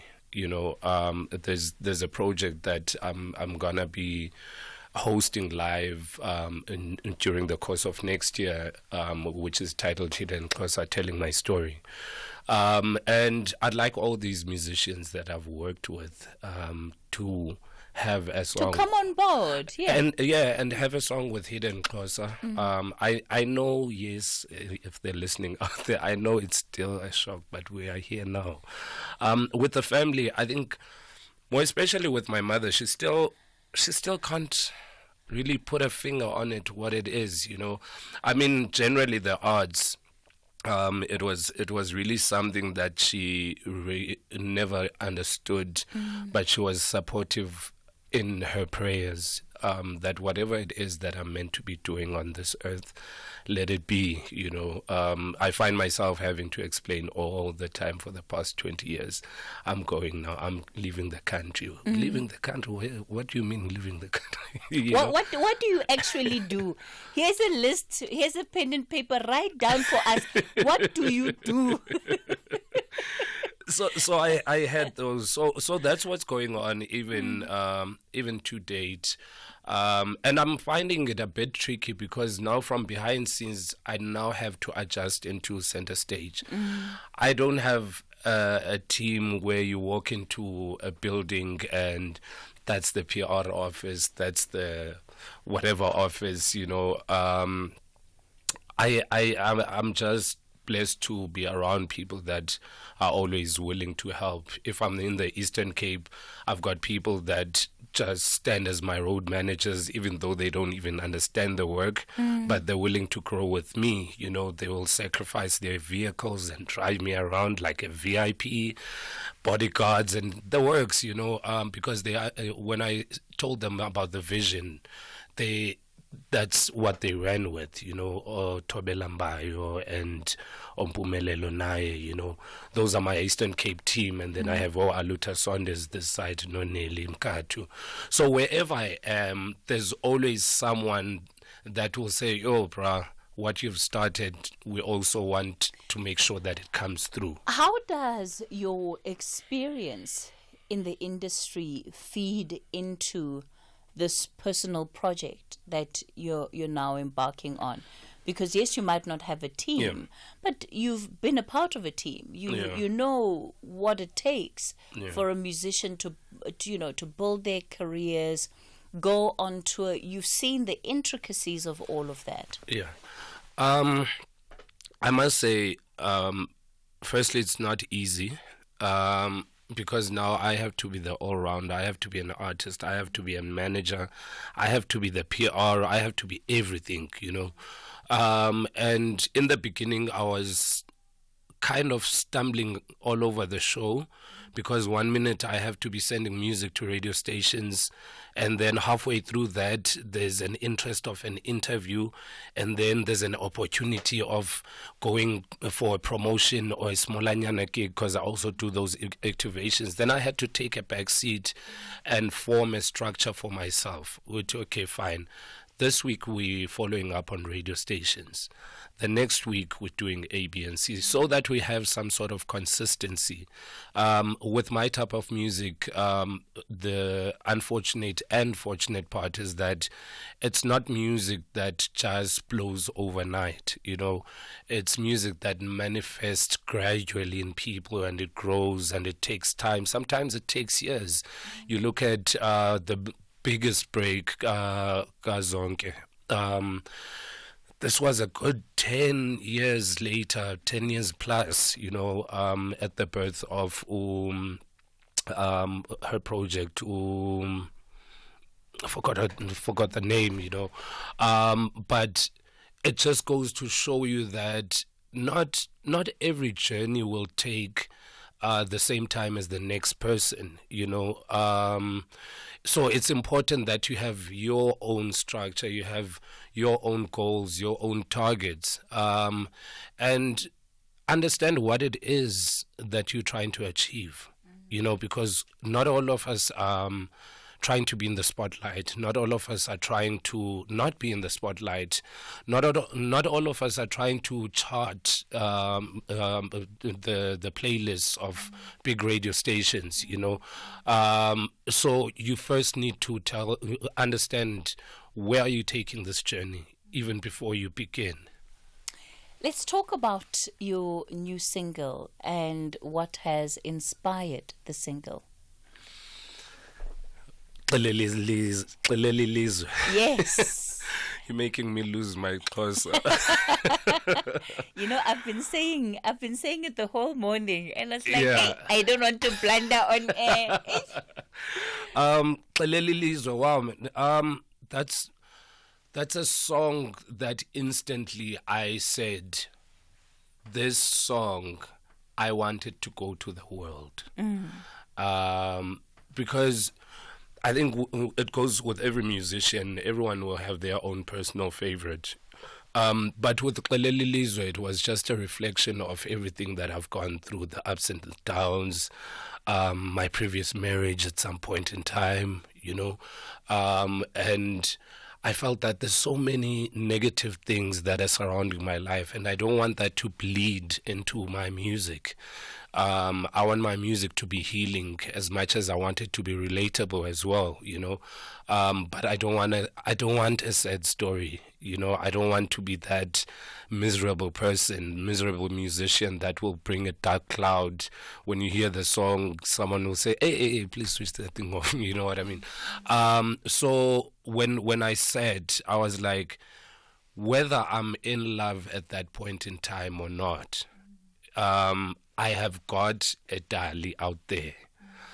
Now me and Udali will tell the world that we will be together forever till the end of time. I wonder if this is the Dali that blue ticked him. Never.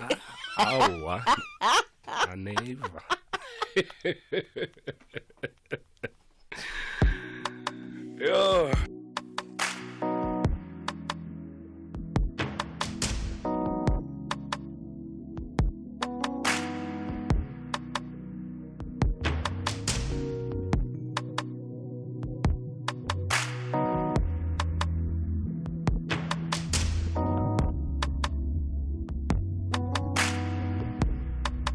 Awudali Xelele Lizwe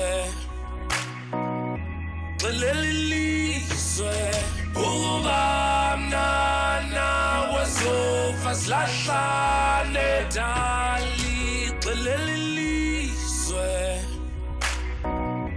Xelele Lizwe Uba mnana wezofa silahlane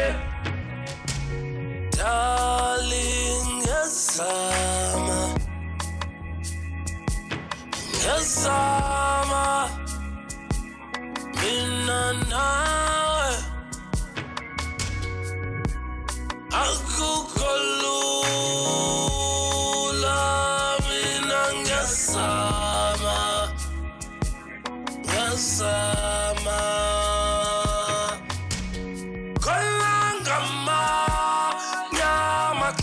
Sabo uzuvale enhlizweni yakho awudali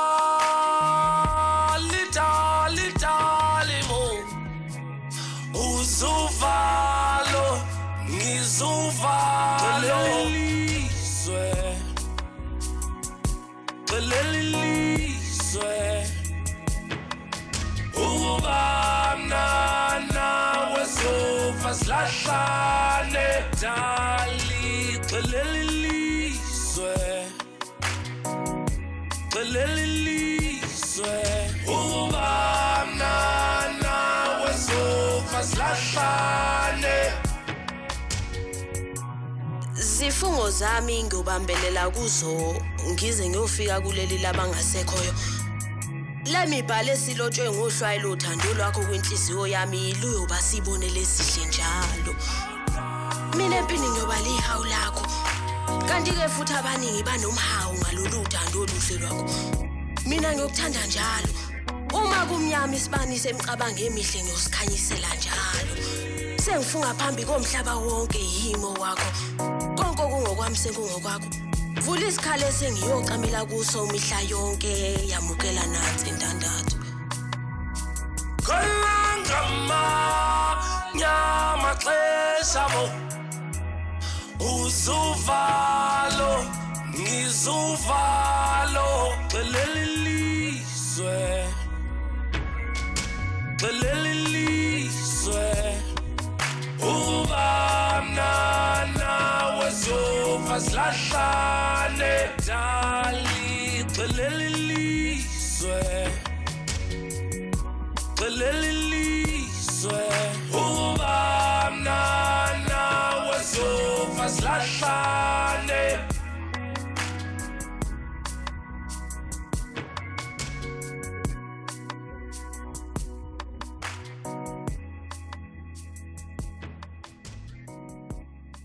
That's the new single Xelelilizwe by Hidden Xhosa.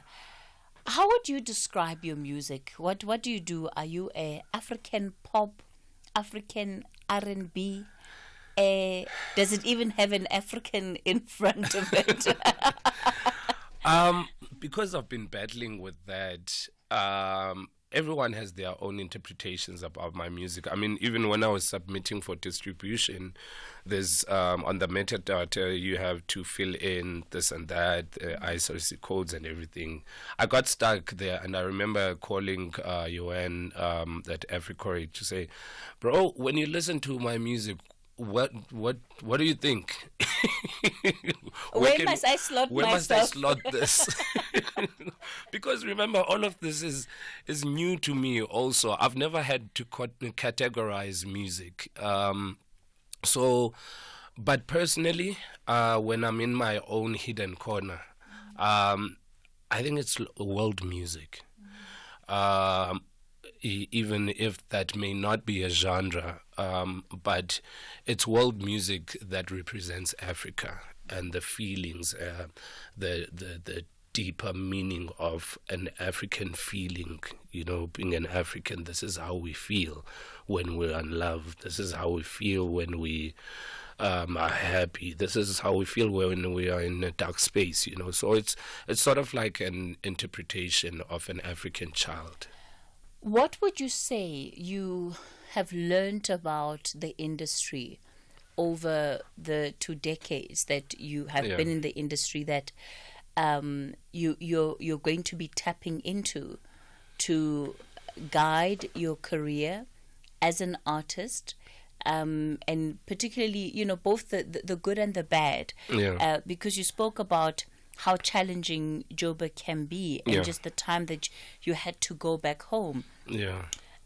What we've learned, especially from artists that have been on the show before, is that, you know, there are different battles that people have to contend with, whether internal, whether external. And at the point that one makes a decision to go home, it's literally feeling like, okay, I can't do this anymore. I've lost my sense of self in the noise and in the mess. Was it a similar experience for you?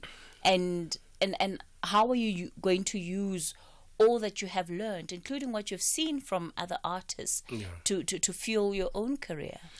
I think one thing that I've learned first and foremost is humility.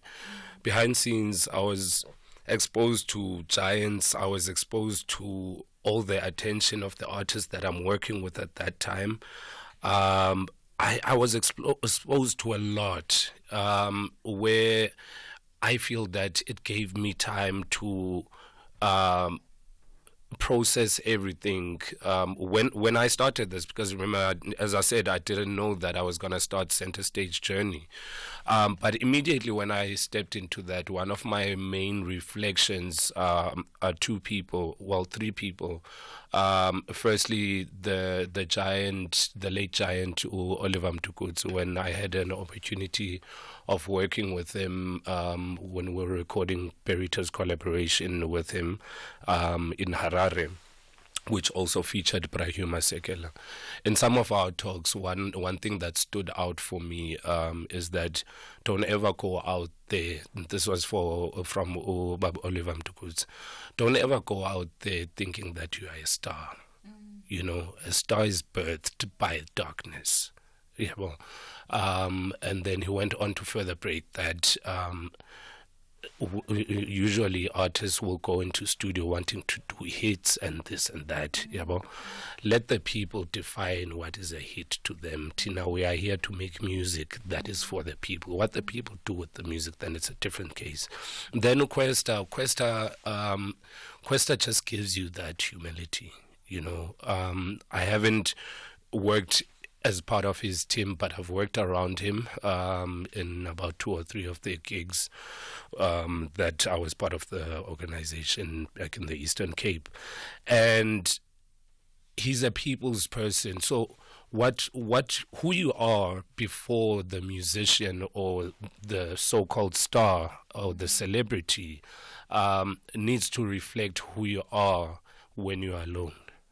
Yeah, well, so when fortunately now I'm a people's person generally. Yeah, well, and I'm not saying that I will not get swallowed, but I pray when that moment comes when there's just too many people around me, and it gets me to this dark space. I pray that I remember where I come from.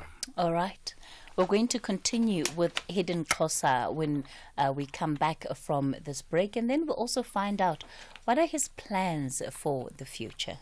And we went on a water safari, and Mom spotted a hippo, and it said, There is a place where you can see wonder and the wild, with breathtaking scenery and endless landscapes. Enjoy good food and embrace great taste. And the next day we went to the Reed Dance. I saw the maidens handing over reeds to the mighty Zulu king, and the Zulu warriors chanting, Baye! Explore all this and more in the magical Zulu Kingdom.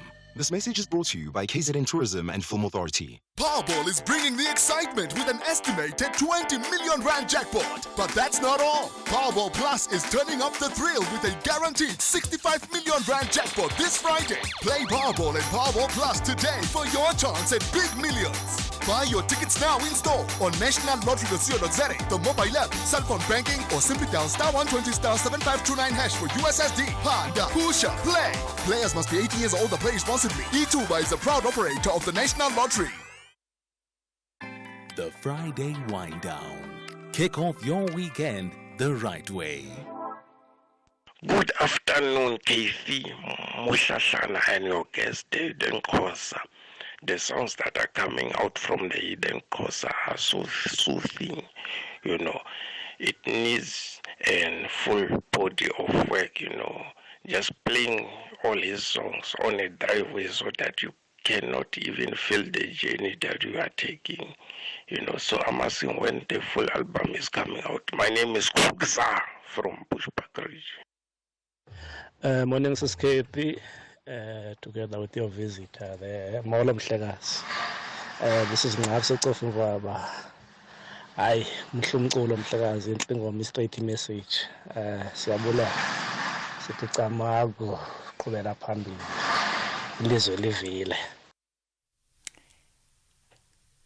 Okay, now why do you look emotional? Huh? The artists always look emotional after these WhatsApp voice notes. Where do they touch you, huh? Oh, yo. Okay, so firstly with the yo, okay. You know when you're in that back room and trying to record music, you don't have the vision of sitting here with Auskate, you know. listening, with millions of people listening, and it's these voice notes that will say we hear, it's these things that actually carry you, so it's a calling, that you as a human being never know as well. So for it to for people to I'm stumbling. It's okay. Oh man. It's okay. It's okay. Yeah, so it's really humbling, because we don't live in a very happy society,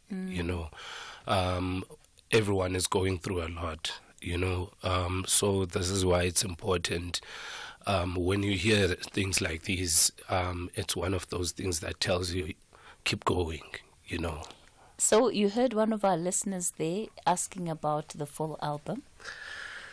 Okay, so I've got an EP that is out, which is 6 songs. It's out on all platforms, Spotify and Apple Music, YouTube, everything.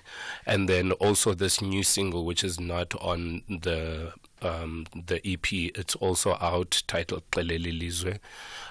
So I think if you just go on Spotify or any other platform, you'll start discovering other elements of Hidden Xhosa as well, because there's other artists like Moby Dixon and Kwal from the East, DJ Kwal from the Eastern Cape. He just released today.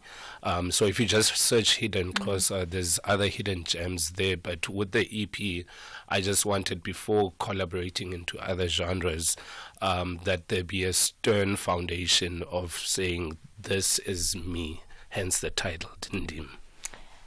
What does the future look like? What do you want to see for yourself in the next couple of years? The future, because of the great start, with Obethu Silemcinga, who's a multi-award-winning artist, and won the Song of the Year on the Metros this other year. For such giants, when you call them to ask, can you please feature on this song? And they're like, yeah, sure, let's jump in, That's a great start, and that's a humbling start for me. There's Intlekwaimans who are doing very well in their careers as well. I'm looking at just bringing Africa together more than anything in music and song, I'm looking at, hopefully pulling down this barrier between artists where there's different circles, different camps, that this is the X camp, that's the X camp. There's no collaborations in between, Africa has got a huge story to tell. We recently saw that with the Mapianos, There's a lot that we have, and I'm looking forward to soon in the near future collaborating with the great Salif Keita. I've recently recorded with Chazelle Brothers and Musa. That's another project that's coming up. So there's a lot. I'm all about healing, good vibes, and just translating what Africa is all about to the world. Well, we certainly wish you all of the best, Luyolo, as you embark on this journey in the spotlight, but still hidden in some ways. Yeah. We're going to wrap up the show with Ezansi. I don't know, before we leave, anything you want to say, maybe promotional work, maybe where you're going to be very quickly? All right. During December, I know that I'll be in Stegspruit from the 1st. And then I think generally let's just go to the social pages, Hidden Xhosa. That's where we can engage. Please bear with me. I'm new on the socials as well, but I'll get to everything. Hidden Xhosa on all the social platforms. Thank you very much for having me as AFM and Oski. Thank you so much for coming onto the show. That's where we're going to leave it for today on the Friday Wind Down. Have yourselves a lovely afternoon and weekend. We're back with you between 9 and midday, leading the conversation. Stay tuned to SAFM throughout the day for all your latest news and current affairs.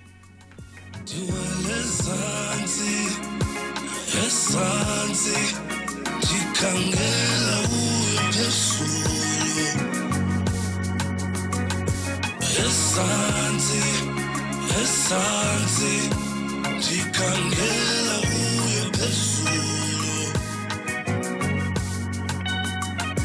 Tuntwala ndonile, isandla ndibonile. Ayashona malanga eshona, ayashona malanga eshona. This is a pity, some darling, yazi.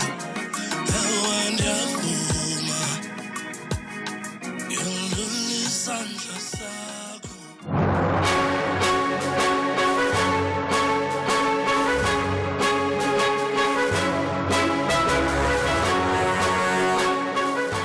Well, it's 12 o'clock on Friday, the 25th of October, 2024. Very warm welcome to Updated Noon here on SAFM. Leading the conversation, I'm Sakina Kamwendo. Coming up in the next hour.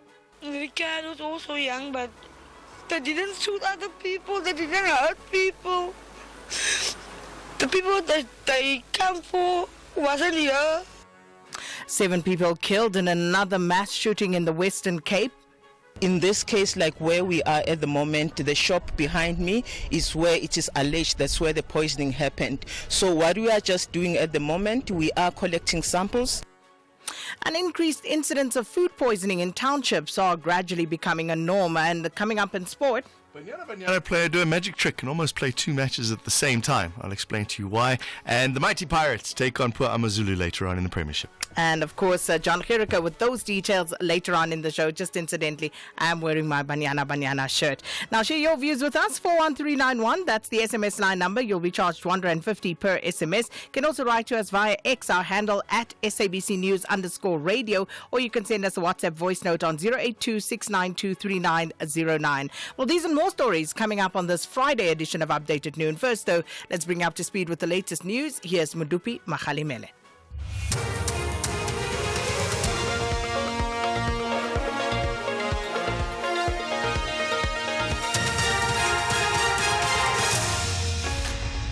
Thank you very much, SK.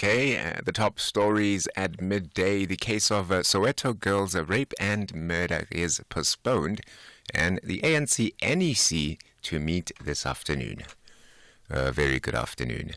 The case of the man accused of raping and murdering a 6-year-old girl in Orlando East, Soweto has been postponed to the 1st of next month in the Protea Magistrates Court.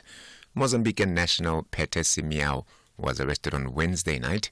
He's facing charges of kidnapping, rape, murder, and the contravention of the Immigration Act.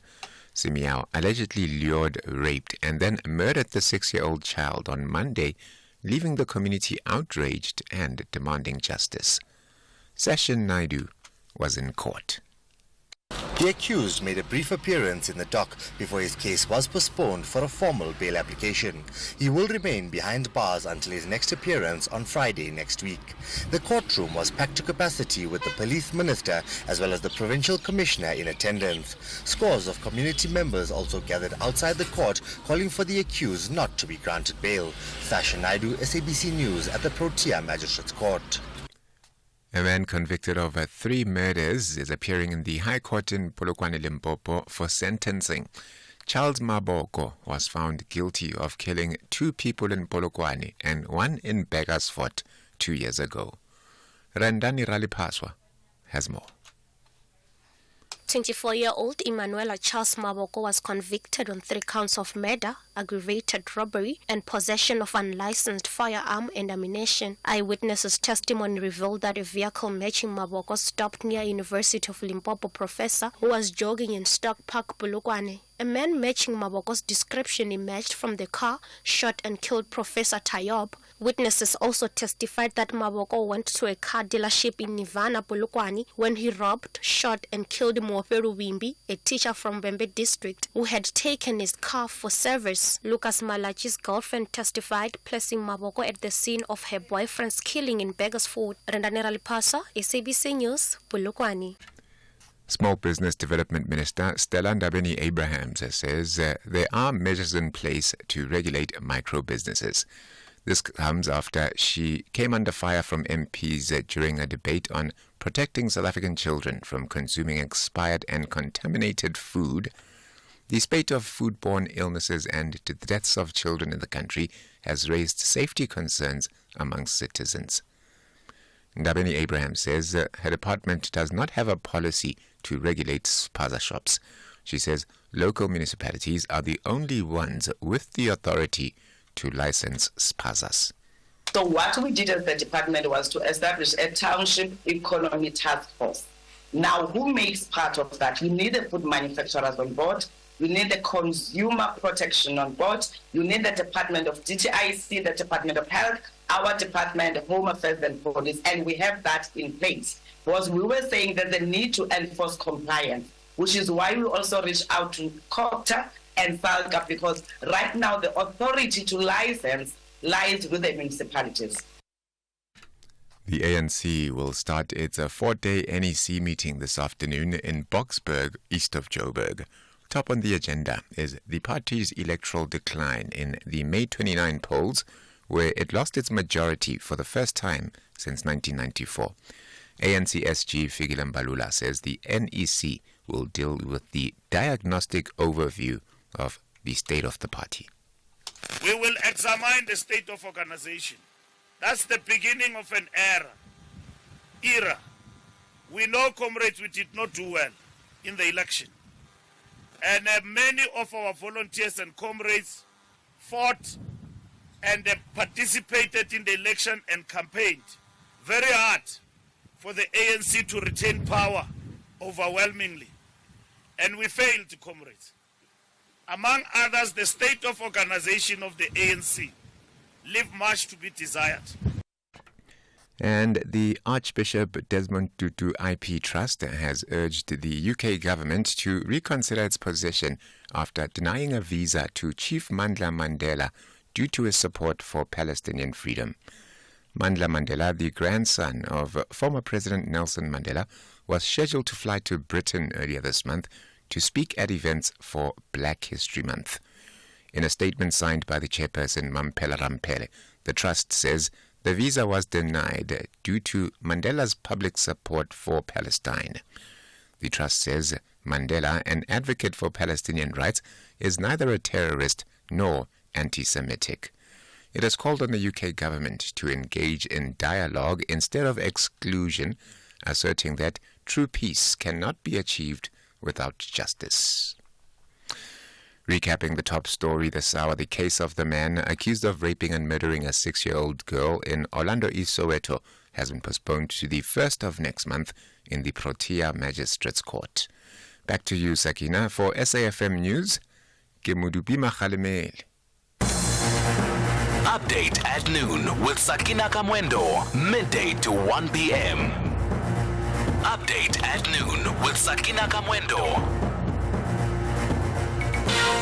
Thanks so much, Mudupi. Good afternoon, everybody, and thanks so much for tuning in to Update at Noon. Well, we are starting off with a shooting, another mass shooting in the Western Cape again. Remember, yesterday we were reporting about 5 people shot dead in Atlantis on the West Coast. Well, this time on the Cape Flats, Bishop Lavis to be exact, and 7 people have been killed. They were aged between 24 and 55 years old.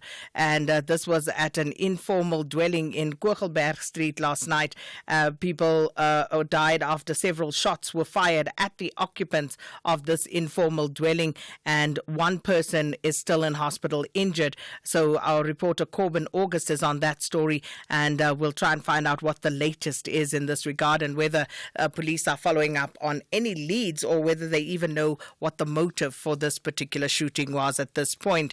And then also SABC having a focus with regard to the spaza shop situation and children in the main falling ill after consuming certain snacks that in the main have been reported to have been bought from spaza shops. And we will be looking at what's happening in various places. So Naledi, this is of course where 6 children died.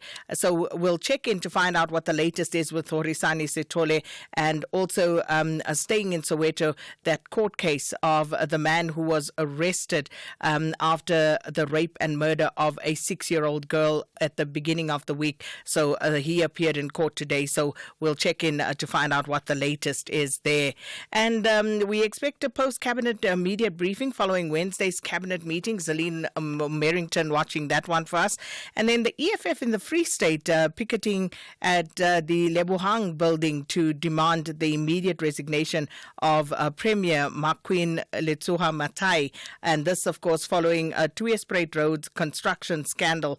And the Hawks have confirmed that they are investigating allegations of corruption and money laundering that were brought forward by the EFF. So we'll follow up on that. And also, again, just going back to our reporters with cases that we have reported on of alleged poisoning of children after consuming snacks bought from vendors outside schools and tuck shops. So our reporters are busy on these stories doing follow-ups, and we'll try and check in with as many of them as we can. And it is, of course, a Friday, so Martin Creamer will have an update for us from the coalface. Update at noon with Sakina Kamwendo, midday to 1 p.m. Now, the community of Bishop Lavis on the Cape Flats is still reeling in shock following the shooting and killing of 7 people last night.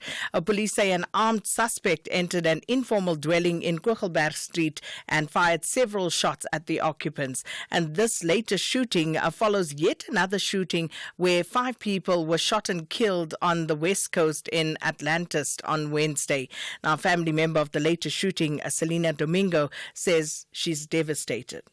The innocent people, the didn't shoot people with guns, so they only come here to do their things and play cards and whatever, but they are not people who's going to hurt other people. And because their mothers, they are very heartbroken, and I'm very, very sorry for them. Selena, what can you tell us about those the 7 people who died here? Just how old were they, and were they children, or how were they related to you? I can't tell the age, but I didn't know the age, but they are very young. The youngest one, whose baby he's got a week ago, 1 year old. In Talan, in Rabasni is also young, in Laverne, in Sleepy, in Matat, in Ricardo is also young, but they didn't shoot other people, they didn't hurt people. The people that they come for wasn't here. We're laughing now, feel well, but other mother must be crying.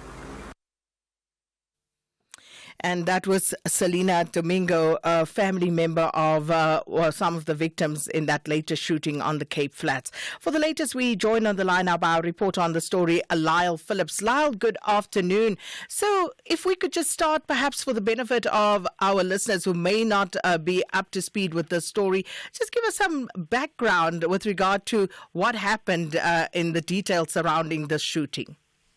Okay, good afternoon. So what we know so far is that 7 people were killed in total. The 7th person died this morning. 6 confirmed last night, aged between 24 and 55. The police told us that a suspect entered an informal dwelling in Kogelberg Street last night and fired several shots at the occupants. We do know that one is injured. One is currently injured and in hospital at the moment. No arrests have been made as of yet. That is the background of the story, that the shooting at Bishop's Lavis last night. Is there any detail regarding what the possible motive could have been, Lyle? Do we know the victims and what could have possibly led to this incident? So currently the anti-gang unit detectives are investigating the cases, or the case at the moment. So the motive possibly at the moment could be gang relation or gang-related violence. And the community, we heard there from a family member of one or more of the deceased, Selena Domingo, but is the rest of the community saying anything at this point? Okay, so currently, yes, we know that because one of my colleagues spoke to the community member. or a family member, Celinda Mingo, who says she is heartbroken as she felt as if they targeted the wrong people. However, we haven't gotten around to speak to the community at the moment, so we currently do not know how the community is feeling at the moment, just the family member. Lyle Phillips, thanks so much. That's our reporter in Cape Town, in Bishop Lavis, for us on that story. But for more, we joined on the line now by a sub-council chairperson and councillor in the area, Angus McKenzie. Mr. McKenzie, thanks for your time. Welcome to Update at Noon. Hi, good afternoon, Sakina. It's great speaking to you. I would have preferred under different circumstances